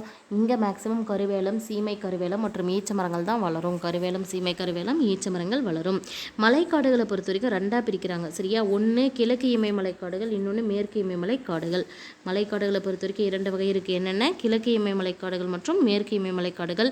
கிழக்கு இமயமலை காடுகள் அப்படிங்கிறது வடகிழக்கு இந்திய மாநிலங்களில் இருக்குது, சரியா. கிழக்கு இமயமலை காடுகள் அப்படிங்கிறது வடகிழக்கு இந்திய மாநிலங்களில். இங்கே எவ்வளோ மழை இருக்கும் அப்படின்னா 200 சென்டிமீட்டர் இருக்கும், சரி. 210 கரெக்ட், 200 சென்டிமீட்டருக்கும் அதிகமான மழை, சரியா. கிழக்கு இமயமலை காடுகளில் எவ்வளவு மழை? 200 சென்டிமீட்டருக்கும் அதிகமான மழை. இதனால தான் இங்கே பார்த்தீங்கன்னா பசுமை மர காடுகள் வகையை சார்ந்த காடுகள் வந்து அதிகமாக இருக்கும். இந்த அல்பைன் காடுகள் அப்படின்றது பார்த்திங்கன்னா 2400 மீட்டருக்கு மேலே இமயமலையின் உயரமான பகுதிகளில் இருக்கும். அல்பைன் காடுகள் எங்கே இருக்கும்? 2400 மீட்டருக்கு மேலே இருக்கக்கூடிய இமயமலை காடுகளில் உயரமான பகுதிகளில் இருக்கும். ஓத அலை காடுகள் அப்படிங்கிறது வந்து சதுப்பு நில காடுகள் அல்லது டெல்டா காடுகள் என அழைக்கப்படுகின்றன. ஓத அலை காடுகள் அப்படிங்கிறது சதுப்பு நில காடுகள் அல்லது டெல்டா காடுகள் என அழைக்கப்படுகின்றன. அடுத்து பாருங்க, உலகின் மிகப்பெரிய சதுப்பு நில காடுகள் எது அப்படின்னு பார்த்தோம்னா கங்கை, பிரம்மபுத்திரா டெல்டா பகுதிகளில் இருக்குது. உலகுடைய மிகப்பெரிய சதுப்பு நில காடுகள் எங்கே இருக்குது? கங்கை மற்றும் பிரம்மபுத்திரா டெல்டா பகுதியில் இருக்குது. இவற்றுக்கு என்ன பேர் அப்படின்னா மாங்க்ரோவ் காடுகள் என்று அழைக்கப்படுகின்றன. சதுப்பு நில காடுகள் எவ்வாறு அழைக்கப்படுகின்றன? மாங்க்ரோவ் காடுகள் எனவும் அழைக்கப்படுகின்றன. கடற்கரை ஓர காடுகள் அப்படிங்கிறது வந்து கடற்கரை காடுகள்னு அழைக்கப்படுது. எங்கே அதிகமாக இருக்குது அப்படின்னா கேரளா மற்றும் கோவா. இதுதான் கடற்கரையை ஒட்டிய பகுதிகளாக இருக்கிறதுனால கேரளா மற்றும் கோவா அப்படிங்கிற பிளேசஸில் கடற்கரை ஓர காடுகள் வந்து அதிகமாக இருக்குது. இங்கே என்னெல்லாம் அதிகமாக இருக்கும் அப்படின்னு பார்த்திங்கன்னா சவுக்கு, தென்னை மற்றும் பனை வந்து அதிகமாக இருக்கும். நதி வனப்பகுதி, அதாவது காதர் பகுதி அப்படின்னு சொல்லுவோம். நதி வனப்பகுதி அப்படிங்கிறது கங்கை, யமுனை நதிகளை ஒட்டிய பகுதிகளில் அதிகமாக இருக்குது. நதி வனப்பகுதி எந்த பகுதிகள் அதிகமாக இருக்குது? கங்கை மற்றும் யமுனை நதிகளை ஒட்டிய பகுதிகளில் அதிகமாக இருக்கக்கூடியது நதிவன பகுதி, அதாவது காதர் பகுதி அப்படின்னு சொல்லுவோம். வன உயிரினங்கள் இயற்கை சூழ்நிலை அல்லது காடுகளை வாழிடமாக கொண்டவை. வன உயிரினங்கள் அப்படிங்கிறது இயற்கை சூழ்நிலை அல்லது காடுகளை வாழிடமாக கொண்டவை. இதை வந்து 2ஆக பிரிப்பாங்க, முதுகெலும்புடையவை மற்றும் முதுகெலும்பற்றவை அப்படின்னு சொல்லிட்டு. ஆந்திரா, பஞ்சாப், ஹரியானா இந்த 3 ஸ்டேட்டுக்குமே ஒரே மாநில விலங்கு இருக்குது. எது அப்படின்னு பார்த்தோம்னா கலைமான். ஆந்திரா, பஞ்சாப், ஹரியானா இந்த 3 மாநிலங்களுக்கும் ஒரே மாநில விலங்கு எது அப்படின்னு பார்க்கும்போது கலைமான். இந்த நீலகிரி வரையாடு தமிழ்நாட்டுடைய மாநில விலங்கு. இது வந்து இப்போது அழிந்து வரக்கூடிய இனங்களில் சேர்க்கப்பட்டிருக்கு. இந்திய வனவிலங்கு வாரியம் அமைக்கப்பட்ட ஆண்டு 1952. இந்திய வனவிலங்கு வாரியம் அமைக்கப்பட்ட ஆண்டு எது? 1952. அடுத்தது பாருங்கள், வனவிலங்குகள் பாதுகாப்பு மற்றும் மேலாண்மையை பற்றிய அரசுக்கு பரிந்துரை வழங்குவதற்காக தோற்றுக்கப்பட்ட அமைப்பு தான் இந்த வனவிலங்கு வாரியம். வனவிலங்குகளின் பாதுகாப்பு எப்படி இருக்கணும், அதோடைய மேலாண்மை பற்றிய அரசுக்கு பரிந்துரைகளை வழங்குவதற்கு தோற்றுவிக்கப்பட்ட ஒரு அமைப்பை தான் நம்ம என்னன்னு சொல்கிறோம் அப்படின்னா வனவிலங்கு வாரியம் அப்படின்னு சொல்கிறோம். வனவிலங்கு பாதுகாப்பு சட்டம் இயற்றப்பட்ட ஆண்டு கொஷின் கேட்டிருக்காங்க ஆல்ரெடி. 1972. வனவிலங்கு பாதுகாப்பு சட்டம் இயற்றப்பட்ட ஆண்டு 1972. இந்தியாவை பொறுத்த வரைக்கும் எத்தனை உயிர்கோள காப்பகங்கள் இருக்குது அப்படின்னா 18. அதில் 11 யுனெஸ்கோவால் அங்கீகாரம் பெற்றவை. புலி பாதுகாப்பு திட்டம் எந்த ஆண்டு கொண்டு வரப்பட்டது? 1973. புலி பாதுகாப்பு திட்டம் கொண்டு வரப்பட்ட ஆண்டு 1973. ஜிம் கார்பெட் தேசிய பூங்கா உத்தரகாண்ட் மாநிலத்தில் இருக்குது. இதெல்லாம் வந்து கேட்ட கொஷின், சரியா. இந்த அச்சனக்மா அமர்கண்டாக் அப்படிங்கிறது வந்து மத்திய பிரதேசத்தில் இருக்குது. அச்சனக்மா அமர்கண்டாக் அப்படிங்கிறது மத்திய பிரதேசத்தில் இருக்குது. அதுதான் எம்பி அப்படின்னு கொடுத்துருக்கேன். அகத்தியமலை கேரளாவில் இருக்கக்கூடியது. தீப்ரு செய்குவா அப்படிங்கிறது அஸ்ஸாமில் இருக்கக்கூடியது. இது எல்லாமே வந்து என்ன பகுதிகள் அப்படின்னு பார்க்கும்போது நமக்கு பார்த்தோம் இல்லையா, உயிர்கோள காப்பகங்கள் 18 அதில் வரக்கூடியது. தீப்ரு செய்குவா அஸ்ஸாம் மாநிலத்தில் இருக்குது. திஹேங் திபாக் அப்படிங்கிறது ஆந்திர பிரதேசத்தில் இருக்குது. அதுதான் ஏபி அப்படின்னு கொடுத்துருக்கேன், சரியா. திஹேங் தீபாக் அப்படிங்கிறது ஆந்திர பிரதேசத்தில் இருக்கக்கூடியது. பெரிய நிக்கோபார் அப்படிங்கிறது அந்தமான் நிக்கோபாரில் இருக்கக்கூடியது. மன்னார் வளைகுடா எங்கே இருக்குது? தமிழ்நாட்டில். கட்ச் பகுதிகள் குஜராத்தில் இருக்குது. கஞ்சன்ஜங்கா சிக்கிமில் இருக்குது, சரியா. மானாஸ் அப்படிங்கிறது அஸ்ஸாமில் இருக்கக்கூடியது. நந்தா தேவி உத்தராகண்ட்லேயும் நீலகிரி தமிழ்நாட்டிலையும் இருக்குது. நாக்ரெக் அப்படிங்கிறது மேகாலயாவில் இருக்கக்கூடிய இடம். சரியா? பச்மாரி அப்படிங்கிறது மத்திய பிரதேசம். பச்மாரி அப்படிங்கிறது மத்திய பிரதேசம். சிம்லிபால் அப்படிங்கிறது ஒடிசா. சரியா? சிம்லிபால் அப்படிங்கிறது ஒடிசா. சுந்தரவன காடுகள் மேற்கு வங்காளத்தில் இருக்குது. குளிர் பாலைவனம் பார்த்திங்கன்னா இமாச்சல பிரதேசத்தில் இருக்குது. சேஷாசலம் குன்றுகள் அப்படிங்கிறது ஆந்திராவில் இருக்குது. பன்ஹா அப்படிங்கிறது மத்திய பிரதேசத்தில் இருக்குது. இது எல்லாமே பார்த்திங்கன்னா அந்த 18 உயிர்கால காப்பகங்களில் வரக்கூடியது. இது வந்து எந்த பிளேஸு எந்த ஸ்டேட் இது மட்டும் நல்லா ஞாபகம் வச்சுக்கோங்க. இந்திய வேளாண் ஆராய்ச்சி கழகம் தோற்றுவிக்கப்பட்ட ஆண்டு எது அப்படின்னு கேட்டாங்கன்னா 1929. இந்திய வேளாண் ஆராய்ச்சி கழகம் தோற்றுவிக்கப்பட்ட ஆண்டு 1929. இந்தியோடைய மண் வகைகளை எத்தனை பிரிச்சிருக்காங்க அப்படின்னா 8 வகையான மண் வகைகளாக பிரிச்சிருக்காங்க. 1 வண்டல் மண், கரிசல் மண், செம்மண், சரளை மண், காடு மற்றும் மலைமண், வறண்ட பாலைமண், உப்பு மற்றும் காரமண், களிமண் மற்றும் சதுப்பு நிலமண். சரியா? வண்டல் மண், கரிசல் மண், செம்மண், சரளை மண், காடு மற்றும் மலைமண், வறண்ட பாலைமண், உப்பு மற்றும் காரமண், களிமண் மற்றும் சதுப்பு நிலமண். இது எல்லாமே இந்தியாவில் இருக்கக்கூடிய 8 வகையான மண் வகைகள். வேளாண் பயிர்களுக்கு செயற்கை முறையில் நீரை கொண்டு செல்லும் முறைக்கு என்ன பேர் அப்படின்னு பார்த்தோம்னா நீர்ப்பாசனம். வேளாண்மை செய்கிறோம், அதுக்கு நீரை வந்து செயற்கையான முறையில் கொண்டு போகிறது நீர்ப்பாசனம். சரியா? நீர்ப்பாசனத்தை எப்படி பிரிக்கிறாங்கன்னா கால்வாய் பாசனம், கிணற்று பாசனம், ஏரி பாசனம் 3ஆக பிரிக்கிறாங்க. நீர்ப்பாசனங்களை கால்வாய் பாசனம், கிணற்று பாசனம், ஏரி பாசனம். இந்த கால்வாய் பாசனம் அப்படிங்கிறது இந்தியாவின் 2வது முக்கியமான நீர்ப்பாசனம். சரியா? 24% மக்கள் வந்து இந்த கால்வாய் பாசனத்தை பயன்படுத்துகிறாங்க. இந்தியாவின் 2வது முக்கிய நீர்ப்பாசனம். இது 2ஆக பிரிக்கிறாங்க. சரியா? வெள்ளப்பெருக்கு கால்வாய் மற்றும் வற்றாத கால்வாய் அப்படின்னு சொல்லிட்டு. இந்த வெள்ளப்பெருக்கு கால்வாய்கள் அப்படிங்கிறது வெறும் மழைக்காலங்களில் மட்டும் வரக்கூடியது. வெள்ளப்பெருக்கு கால்வாய் வந்து வற்றக்கூடியது, மழைக்காலங்களில் வரும். வற்றாத கால்வாய்கள் அப்படிங்கிறது வற்றாத நதிகளுக்கு குறுக்கே அணைகளை கட்டி அதன் மூலமாக ஏற்படுத்தப்படும் கால்வாய்கள் தான் வற்றாத கால்வாய்கள் அப்படின்னு சொல்லுவோம். அடுத்து பார்க்குறது கிணற்று பாசனம். கிணற்று பாசனம் வந்து நாட்டில் 62% மக்கள் பயன்படுத்துகிறாங்க. நாட்டின் மலிவான மற்றும் நம்பகமான நீர்ப்பாசனம் எதுன்னு கேட்டால் கிணற்று பாசனத்தை சொல்லுவாங்க. இதையும் 2ஆக பிரிப்பாங்க. 1 திறந்தவெளி கிணறு மற்றும் ஆழ்துளை கிணறு. நிலத்தடி நீர் வந்து போதுமான இடங்களில் உருவாக்குறது திறந்தவெளி கிணறு. நிலத்தடி நீர்மட்டம் ரொம்ப ரொம்ப குறைவாக இருக்குது, மின்மிகை பகுதிகள் தேவைப்படுது, வெண்பாறை இருக்கக்கூடிய பகுதிகளெல்லாம் பார்த்திங்கன்னா ஆழ்துளை கிணறு அதிகமாக இருக்கும். இந்தியாவின் மிக பழமையான பாசன முறை எது அப்படின்னு கேட்டாங்கன்னா நம்ம எதை தான் சொல்லணும்? கிணற்று பாசன முறையை சொல்லணும். அடுத்தது பாருங்கள், ஏரி பாசனத்தில் முதலிடம் வகிப்பது எது அப்படின்னு பார்த்தா தமிழ்நாடு. ஏரி பாசனத்தை பொறுத்த வரைக்கும் முதலிடம் வகிப்பது தமிழ்நாடு. நவீன நீர்ப்பாசன முறைகள். சரியா? நவீன நீர்ப்பாசன முறைகள் அப்படிங்கிறது எதுன்னு வரும்னா சொட்டு நீர்ப்பாசனம், தெளிப்பு நீர்ப்பாசனம் மற்றும் மையச்சுழல் நீர்ப்பாசனம் அப்படின்னு சொல்லிட்டு. ஆற்றின் குறுக்கே பல்வேறு காரணங்களுக்காக அணைகளை கட்டக்கூடிய திட்டத்துக்கு பேர் பல்நோக்கு ஆற்று பள்ளத்தாக்கு திட்டம். சரியா? ஆற்றுக்கு குறுக்கில் பல காரணங்களுக்காக அணைகளை கட்டுறாங்க. சரியா? மின்சாரம் எடுக்கிறதுக்கு, விவசாயத்துக்காக, குடிநீருக்காக, இந்த மாதிரி பல்வேறு காரணங்களுக்காக இருக்கிறதுனால அதை நம்ம என்ன சொல்கிறோம்? பல்நோக்கு ஆற்று பள்ளத்தாக்கு திட்டம். நீர்ப்பாசனம், நீர்மின் உற்பத்தி, குடிநீர், தொழிற்சாலைகளுக்கு நீர் வழங்குதல், வெள்ளத்தடுப்பு ஏற்படுத்துதல், மீன்வள பாதுகாப்பு, அதோடைய மேம்பாடு, நீர்வழி போக்குவரத்து, இது எல்லாத்துக்குமே வந்து அணைகள் கட்டுறோம் இல்லையா, அதை தான் சொல்கிறாங்க. பிரதான் மந்திரி கிருஷி சிஞ்சாய் யோஜனா எந்த ஆண்டு கொண்டு வரப்படுதுன்னா 2015. இது முக்கியமான கேள்வி, கேட்ட கேள்வி. இதோடைய நோக்கமும் கேட்டிருக்காங்க. குறைந்த அளவிலான நீரில் அதிகமான மகசூல் பெறணும், அதுதான் பிரதான் மந்திரி கிருஷி சிஞ்சாய் யோஜனாவுடைய நோக்கம். சரியா? கொண்டு வரப்பட்ட ஆண்டு 2015. தாமோதர் பள்ளத்தாக்கு திட்டம் எந்த நதியின் குறுக்கே அப்படின்னு பார்த்தோம்னா தாமோதர் நதி. இதெல்லாம் கேள்வி கேட்டிருக்காங்க. சரியா? தாமோதர் பள்ளத்தாக்கு திட்டம் தாமோதர் நதி. பக்ரானங்கல் திட்டம் சட்லஜ் நதி. உலகின் நீளமான அணை எது அப்படின்னு கேட்டாங்கன்னா ஈராகுட் அணை. இது எந்த நதியின் குறுக்கே கட்டப்பட்டுள்ளதுன்னா மகாநதி. சரியா? கோசி திட்டம் பார்த்தீங்கன்னா கோசி நதி. இது பீகாரின் துயரம் என்று அழைக்கப்படுவது கோசி நதி தான். தெஹிரி அணை கட்டப்பட்டுள்ளது பாகீரத நதியின் குறுக்கே தெஹிரி அணை. நாகார்ஜுன சாகர் திட்டம் பார்த்தீங்கன்னா கிருஷ்ணா நதியின் குறுக்கே. சர்தார் சரோவர் திட்டம் எங்கே அமைக்கப்பட்டதுன்னா நர்மதை நதியின் குறுக்கே. இது ரிப்பீட்டடாக கேட்குற கேள்வி. இந்த சர்தார் சரோவர் திட்டம் எந்த நதியின் குறுக்கே அமைக்கப்பட்டுள்ளது? நர்மதை. இந்திரா காந்தி கால்வாய் திட்டம் சட்லஜ் நதியின் குறுக்கேவும். மேட்டூர் அணை பார்த்திங்கன்னா ஸ்டான்லி அணை அப்படின்னு சொல்லுவோம், தமிழ்நாட்டில் இருக்குது. பயிர்களை உற்பத்தி செய்தல் மற்றும் கால்நடைகளை வளர்ப்பதற்கு பெயர் என்ன அப்படின்னு கேட்டாங்கன்னா வேளாண்மை. சரியா? பயிர்களை உற்பத்தி செய்தல் மற்றும் கால்நடைகளை வளர்ப்பதற்கு பெயர் வேளாண்மை.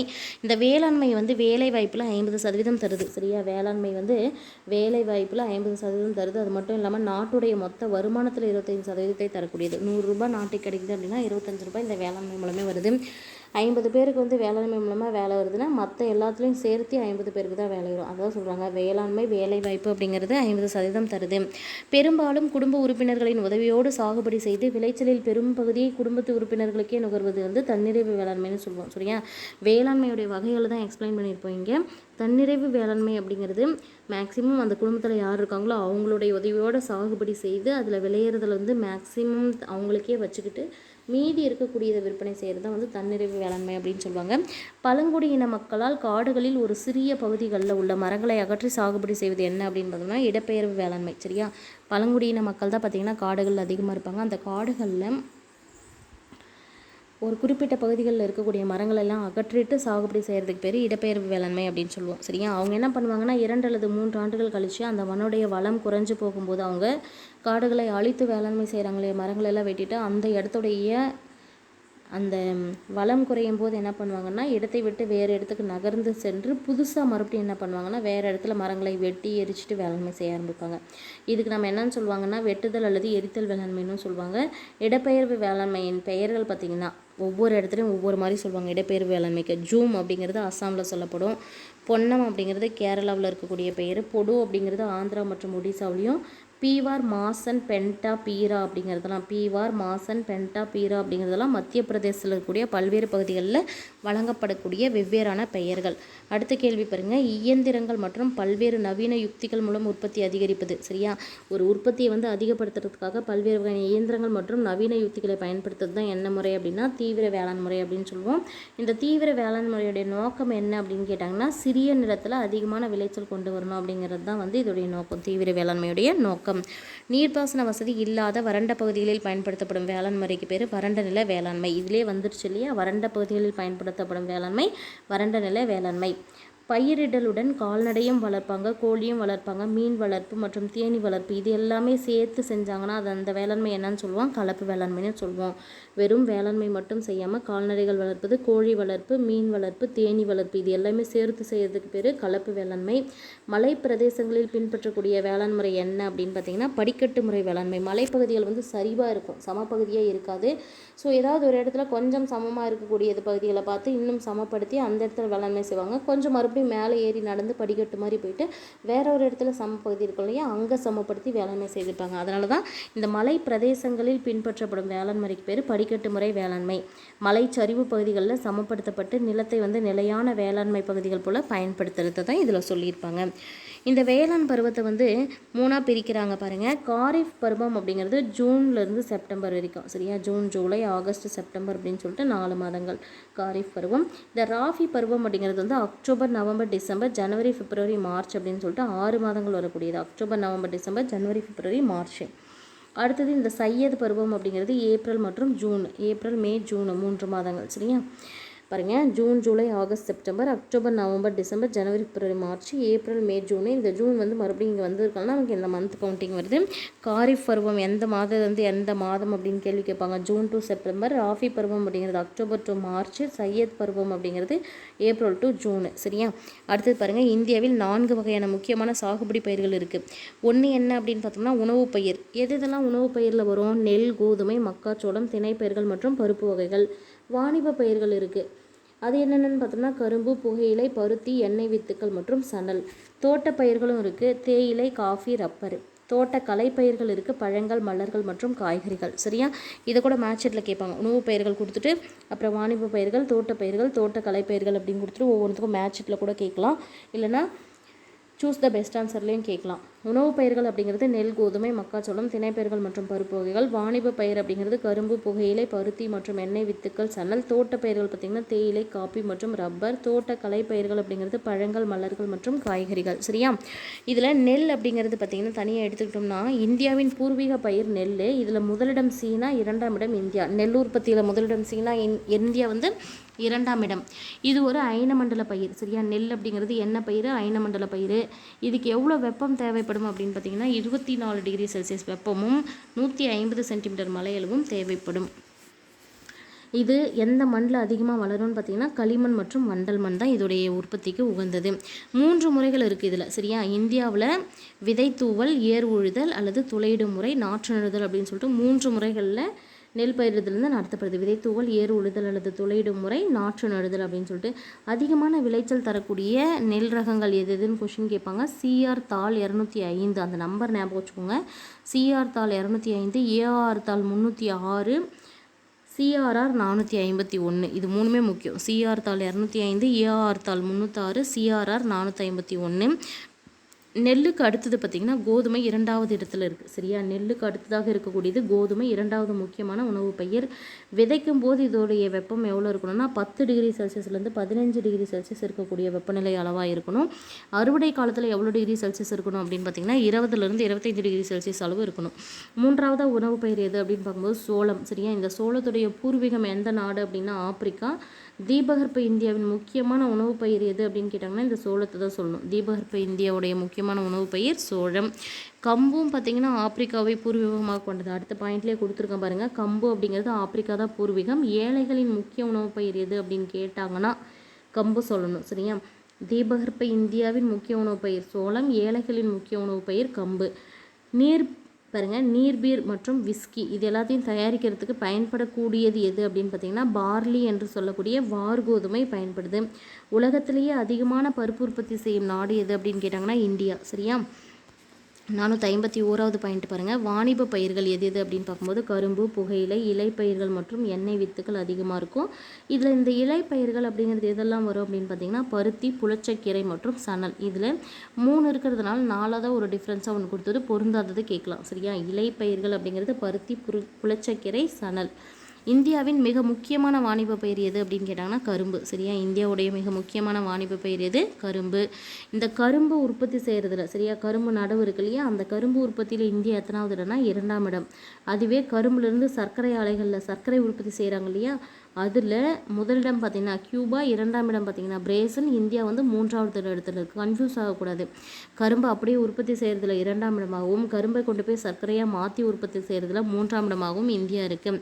இந்தியாவில் பார்த்திங்கன்னா தனியாக சர்க்கரை உற்பத்தியில் முதலிடம்.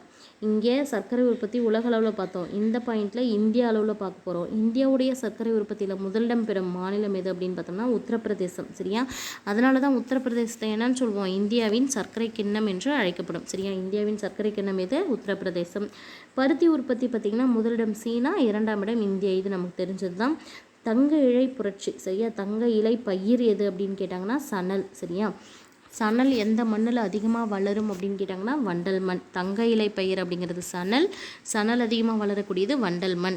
இது ஒரு வெப்பமண்டல இலைப்பயிர். தங்க இலைப்பயிர் என்று சொல்லக்கூடிய சணல் வந்து வெப்பமண்டல இலைப்பயிர். சணல் பயிரிடல் உற்பத்தி இது ரெண்டுத்துலையுமே சணல் வந்து அதிகமாக நடவு நடுறதுலையும் உற்பத்தி செய்கிறதுல முதலிடம் எது அப்படின்னு பார்த்தோம்னா மேற்கு வங்காளம். இது முக்கியமானது. உணவில் பார்த்திங்கன்னா கொழுப்பு சத்தை அதிகமாக தரக்கூடியது எது அப்படின்னு பார்த்திங்கன்னா எண்ணெய் வித்துக்கள். எண்ணெய் வித்துக்களில் உற்பத்தியில் முதலிடம் வகிப்பது குஜராத் மாநிலம். சரியா, எண்ணெய் வித்துக்களை உற்பத்தி செய்வதில் முதலிடம் வகிப்பது குஜராத் மாநிலம். அதுவே தனிப்பட்டு நிலக்கடலை. சரியா, எண்ணெய் வித்துக்கள்னால் நிறைய இருக்குது. நிலக்கடலை, சூரியகாந்தி, இந்த மாதிரி நிறைய இருக்குது. அதில் தனிப்பட்டு நிலக்கடலை அப்படிங்கிறத மட்டும் எடுத்துக்கும் போது உற்பத்தியில் இந்தியா 2ஆம் இடமும் சீனா முதலிடமும் வகிக்குது. இந்தியாவின் முக்கியமான தோட்ட பயிர்கள் எது எது அப்படின்னு கேட்கும்போது காப்பி, தேயிலை, ரப்பர் மற்றும் வாசனை பொருட்கள். காப்பி, தேயிலை, ரப்பர், வாசனை பொருட்கள். இந்தியாவில் பயிரிடப்படக்கூடிய 2 முக்கியமான தேயிலுடைய வகைகள் எது எதுன்னு பார்த்தீங்கன்னா பூஹி மற்றும் அசாமிகா. சரியா, இது வந்து டீ. சரியா, டீயை தான் நம்ம தேயிலை அப்படின்னு சொல்கிறோம். முக்கியமான 2 டீ வகைகள் வந்து பூஹி அப்படின்னு சொல்லிட்டு ஒன்று. இதோடைய பிறப்பிடம் வந்து சீனா. சரியா, பூஹி அப்படிங்கிற தேயிலுடைய பிறப்பிடம் சீனா, அசாமிகா அப்படிங்கிற தேயிலுடைய பிறப்பிடம் இது இந்தியா. அதே மாதிரி தான் தேயிலை உற்பத்தி அப்படின்னு எடுத்துக்கும் போது ஃபர்ஸ்ட் பிளேஸ் சீனா, 2வது பிளேஸ் இந்தியா. தேயிலை உற்பத்தியிலையும் இந்தியா எத்தனாவது தான் இடம்? 2ஆம் இடம். இந்தியாவில் தேயிலை உற்பத்தி அப்படின்னு எடுத்துக்கும் போது எந்த ஸ்டேட் முதலிடம் அப்படின்னா அஸ்ஸாம் முதலிடம். சரியா, இந்த காப்பியெல்லாம் எங்கே வந்து பயிரிடுவோம் அப்படின்னு பார்த்திங்கன்னா கிட்டத்தட்ட 1000 மீட்டர்லேருந்து 1500 மீட்டர் உயரம் இருக்கக்கூடிய மலைச்சரிவுகளில் உற்பத்தி செய்யப்படும். காப்பி அப்படிங்கிறது எங்கெல்லாம் உற்பத்தி செய்யப்படும்? 1000 மீட்டர்லேருந்து 1500 மீட்டர் உயரமில் மலைச்சரிவுகளில் உற்பத்தி செய்யப்படுகிறது. காஃபிலையும் பார்த்திங்கன்னா டீயில் எப்படி 2 வகை பார்த்தோமோ அந்த மாதிரி 2 வகையான காஃபி இருக்குது. அராபிகா ஒன்று, ரொபாஸ்டா ஒன்று. சரியா, இந்த அராபிகா அப்படிங்கிறது தரம் மிக்கது, ரொபாஸ்டா அப்படிங்கிறது தரம் குறைவானது. சரியா, இந்த காஃபி வகையில் 2 இருக்குது. அராபிகா தரமிக்க காஃபி, ரொபாஸ்டா அப்படிங்கிறது தரம் குறைவான காஃபி. இந்த காஃபி உற்பத்தியிலையும் இந்தியாவோட இடம் பார்த்திங்கன்னா 7வது இடம். சரியா, காஃபி உற்பத்தியில் இந்தியாவின் இடம் 7ஆம் இடம். இந்தியாவில் ஃபஸ்ட் பிளேஸ் வகிக்கக்கூடிய மாநிலம்னு கேட்கும்போது காஃபி உற்பத்திக்கு கர்நாடகா மாநிலம். கேரளாவில் தான் ஃபஸ்ட்டிங்கன்னா முதல் ரப்பர் தோட்டம் தொடங்கப்பட்டது. கேரளாவில் ரப்பர் தோட்டம் எப்போது தொடங்கப்பட்டதுன்னா 1902. அதுதான் முதல் ரப்பர் தோட்டம். வெப்பம் பார்த்திங்கன்னா இந்த ரப்பர் தோட்டத்துக்கு 20 டிகிரி செல்சியஸ்க்கும் அதிகமாக இருக்கணும். மழைப்பொழிவு பார்த்திங்கன்னா 300 சென்டிமீட்டருக்கும் அதிகமாக தேவைப்படும். வெப்பம் 20 டிகிரி செல்சியஸ் விட அதிகமாகவும் மழைப்பொழிவு 300 சென்டிமீட்டரை விட அதிகமாகவும் தேவைப்படும். எதுக்கு? ரப்பர் தோட்டம் வைக்கிறதுக்கு. இந்தியாவுடைய நறுமணப் பொருட்கள் உற்பத்தி செய்யக்கூடிய முதன்மையான மாநிலம் எது அப்படின்னு கேட்டால் கேரளா. சரியா? இந்தியாவின் நறுமணப் பொருட்களை உற்பத்தி செய்யும் முதன்மை மாநிலம் கேரளா. பழங்கள், மலர்கள், காய் வகை பயிர்கள் இது எல்லாமே நம்ம என்ன சொல்லுவோம் அப்படின்னா தோட்டக்கலை பயிர்கள். பழங்கள், மலர்கள், காய் வகை பயிர்கள் இது எல்லாமே எதில் வரும்? தோட்டக்கலை பயிர்கள். உலகத்திலேயே காய் உற்பத்தியில் இந்தியாவுடைய இடம் அது அப்படின்னு பார்த்தோம்னா சரிங்களா, உலகத்திலேயே எவ்வளோ காய் உற்பத்தி ஆகுதோ அதில் இந்தியா எத்தனை சதவீதம் தருது அப்படின்னா 13% ஆஃப் காய் இந்தியாவிலிருந்து போகுது. உலகில் அதிக கால்நடைகளை கொண்ட நாடு எது அப்படின்னு கேட்டாங்கன்னா இந்தியா. மாடுகளின் எண்ணிக்கையில் இந்தியா எத்தனாவது இடம் அப்படின்னா 2ஆம் இடம். இந்தியாவில் உள்ள மாட்டினங்கள் 3ஆக பிரிக்கிறாங்க.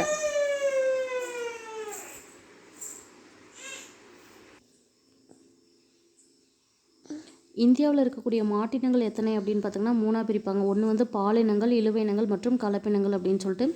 ஏழை மக்களின் பசு என்று அழைக்கப்படுவது வெள்ளாடுகள். சரியா? எருமைகள் அதிகமாக இருக்கக்கூடிய மாநிலம் எது அப்படின்னு கேட்டாங்கன்னா இந்தியாவில் உத்தரப்பிரதேசத்தில் அதிகமாக இருக்குது. எருமைகள் அதிகமாக இருக்கக்கூடிய மாநிலம் உத்தரப்பிரதேசம். உலக அளவில் மீன் உற்பத்தியில் இந்தியா எத்தனாவது இடத்துல இருக்குது அப்படின்னா 2ஆம் இடம். உலகின் மீன் உற்பத்தியில் இந்தியாவின் இடம் 2ஆம் இடம். இந்தியாவில் பார்த்த வரைக்கும் மீன்பிடி தொழில்கள் 2 வகையாக பிரிக்கிறாங்க. சரியா? ஒன்று கடலில் போய் மீன் பிடிக்கிறாங்க, ஒன்று உள்நாட்டு நன்னீர் பிடிப்பு அப்படின்னு சொல்கிறாங்க. இந்த கடல் மீன் பிடிப்பு அப்படிங்கிறது பார்த்திங்கன்னா இந்த கடல் மீன் உற்பத்தியிலே முதன்மையான மாநிலம் கேட்கும்போது நம்ம கேரளா சொல்லணும். கடல் மீன் உற்பத்தியில் முதன்மை மாநிலம் எது? கேரளா. உள்நாட்டு மீன் பிடிப்பு அப்படிங்கிறது எதை குறிக்கும் அப்படின்னா ஆறுகள், ஏரிகள், கால்வாய்கள், குளங்கள், கண்மாய்கள் இதுகளெல்லாம் பிடிக்கப்படுறது தான் நம்ம உள்நாட்டு மீன் பிடிப்பு அப்படின்னு சொல்லுவோம். இந்த உள்நாட்டு மீன் பிடிப்பு பொறுத்த வரைக்கும் ஃபஸ்ட் பிளேஸில் இருக்கிறது ஆந்திரா. சரிங்களா? எண்ணெய் வித்துக்கள். சரியா? எண்ணெய் வித்துக்களில் அதுவும் ஸ்பெசிஃபைடாக கடுகு மற்றும் சூரியகாந்தியை மென்ஷன் பண்ணியிருக்காங்க. எண்ணெய் வித்துக்கள் அப்படிங்கிறது அதிகமான உற்பத்திக்கு நாம் ஏற்படுத்தின புரட்சி என்ன அப்படின்னு பார்த்திங்கன்னா மஞ்சள் புரட்சி. சரியா? இது எக்கனாமிக்ஸ்லேயும் வரும், ஜியாகிரஃபிலையும் கொடுத்துருக்காங்க. இதிலிருந்து மேக்ஸிமம் கொஷின்ஸு ஒரு இயர் விட்டு இன்னொரு இயர் கம்பல்சரியாக இதில் கொஷின்ஸ் அதிகமாக கேட்டிருக்காங்க. ஸோ எந்த புரட்சி எந்த உற்பத்திக்கு அப்படின்னு ஞாபகம் வச்சுக்கோங்க. எண்ணெய் வித்துக்கள் அதாவது கடுகு மற்றும் சூரியகாந்தியோட உற்பத்தி அதிகப்படுத்துறதுக்கு மஞ்சள் புரட்சி. மீன்களின் உற்பத்திக்கு எது அப்படின்னு பார்த்திங்கன்னா நீல புரட்சி. தோல், கொக்கோ மற்றும் மரபு சாராத உற்பத்தி இதெல்லாம் உற்பத்தி அதிகப்படுத்துறதுக்கு பழுப்பு புரட்சி. சணல் உற்பத்தி அதிகரிக்கிறது என்ன அப்படின்னு சொல்லுவோம் அப்படின்னா தங்க நூலிலை புரட்சி அப்படின்னு சொல்லுவோம். ஸோ தங்க நூலிலை புரட்சி அப்படிங்கிறது சணல் உற்பத்தியை அதிகரிக்கிறதுக்கு. இந்த பழங்கள், தோல் மற்றும் தோட்ட பயிர்கள் இதெல்லாம் உற்பத்தி செய்கிறத அதிகப்படுத்துறதுக்கு பொன் புரட்சி அப்படின்னு பேர்.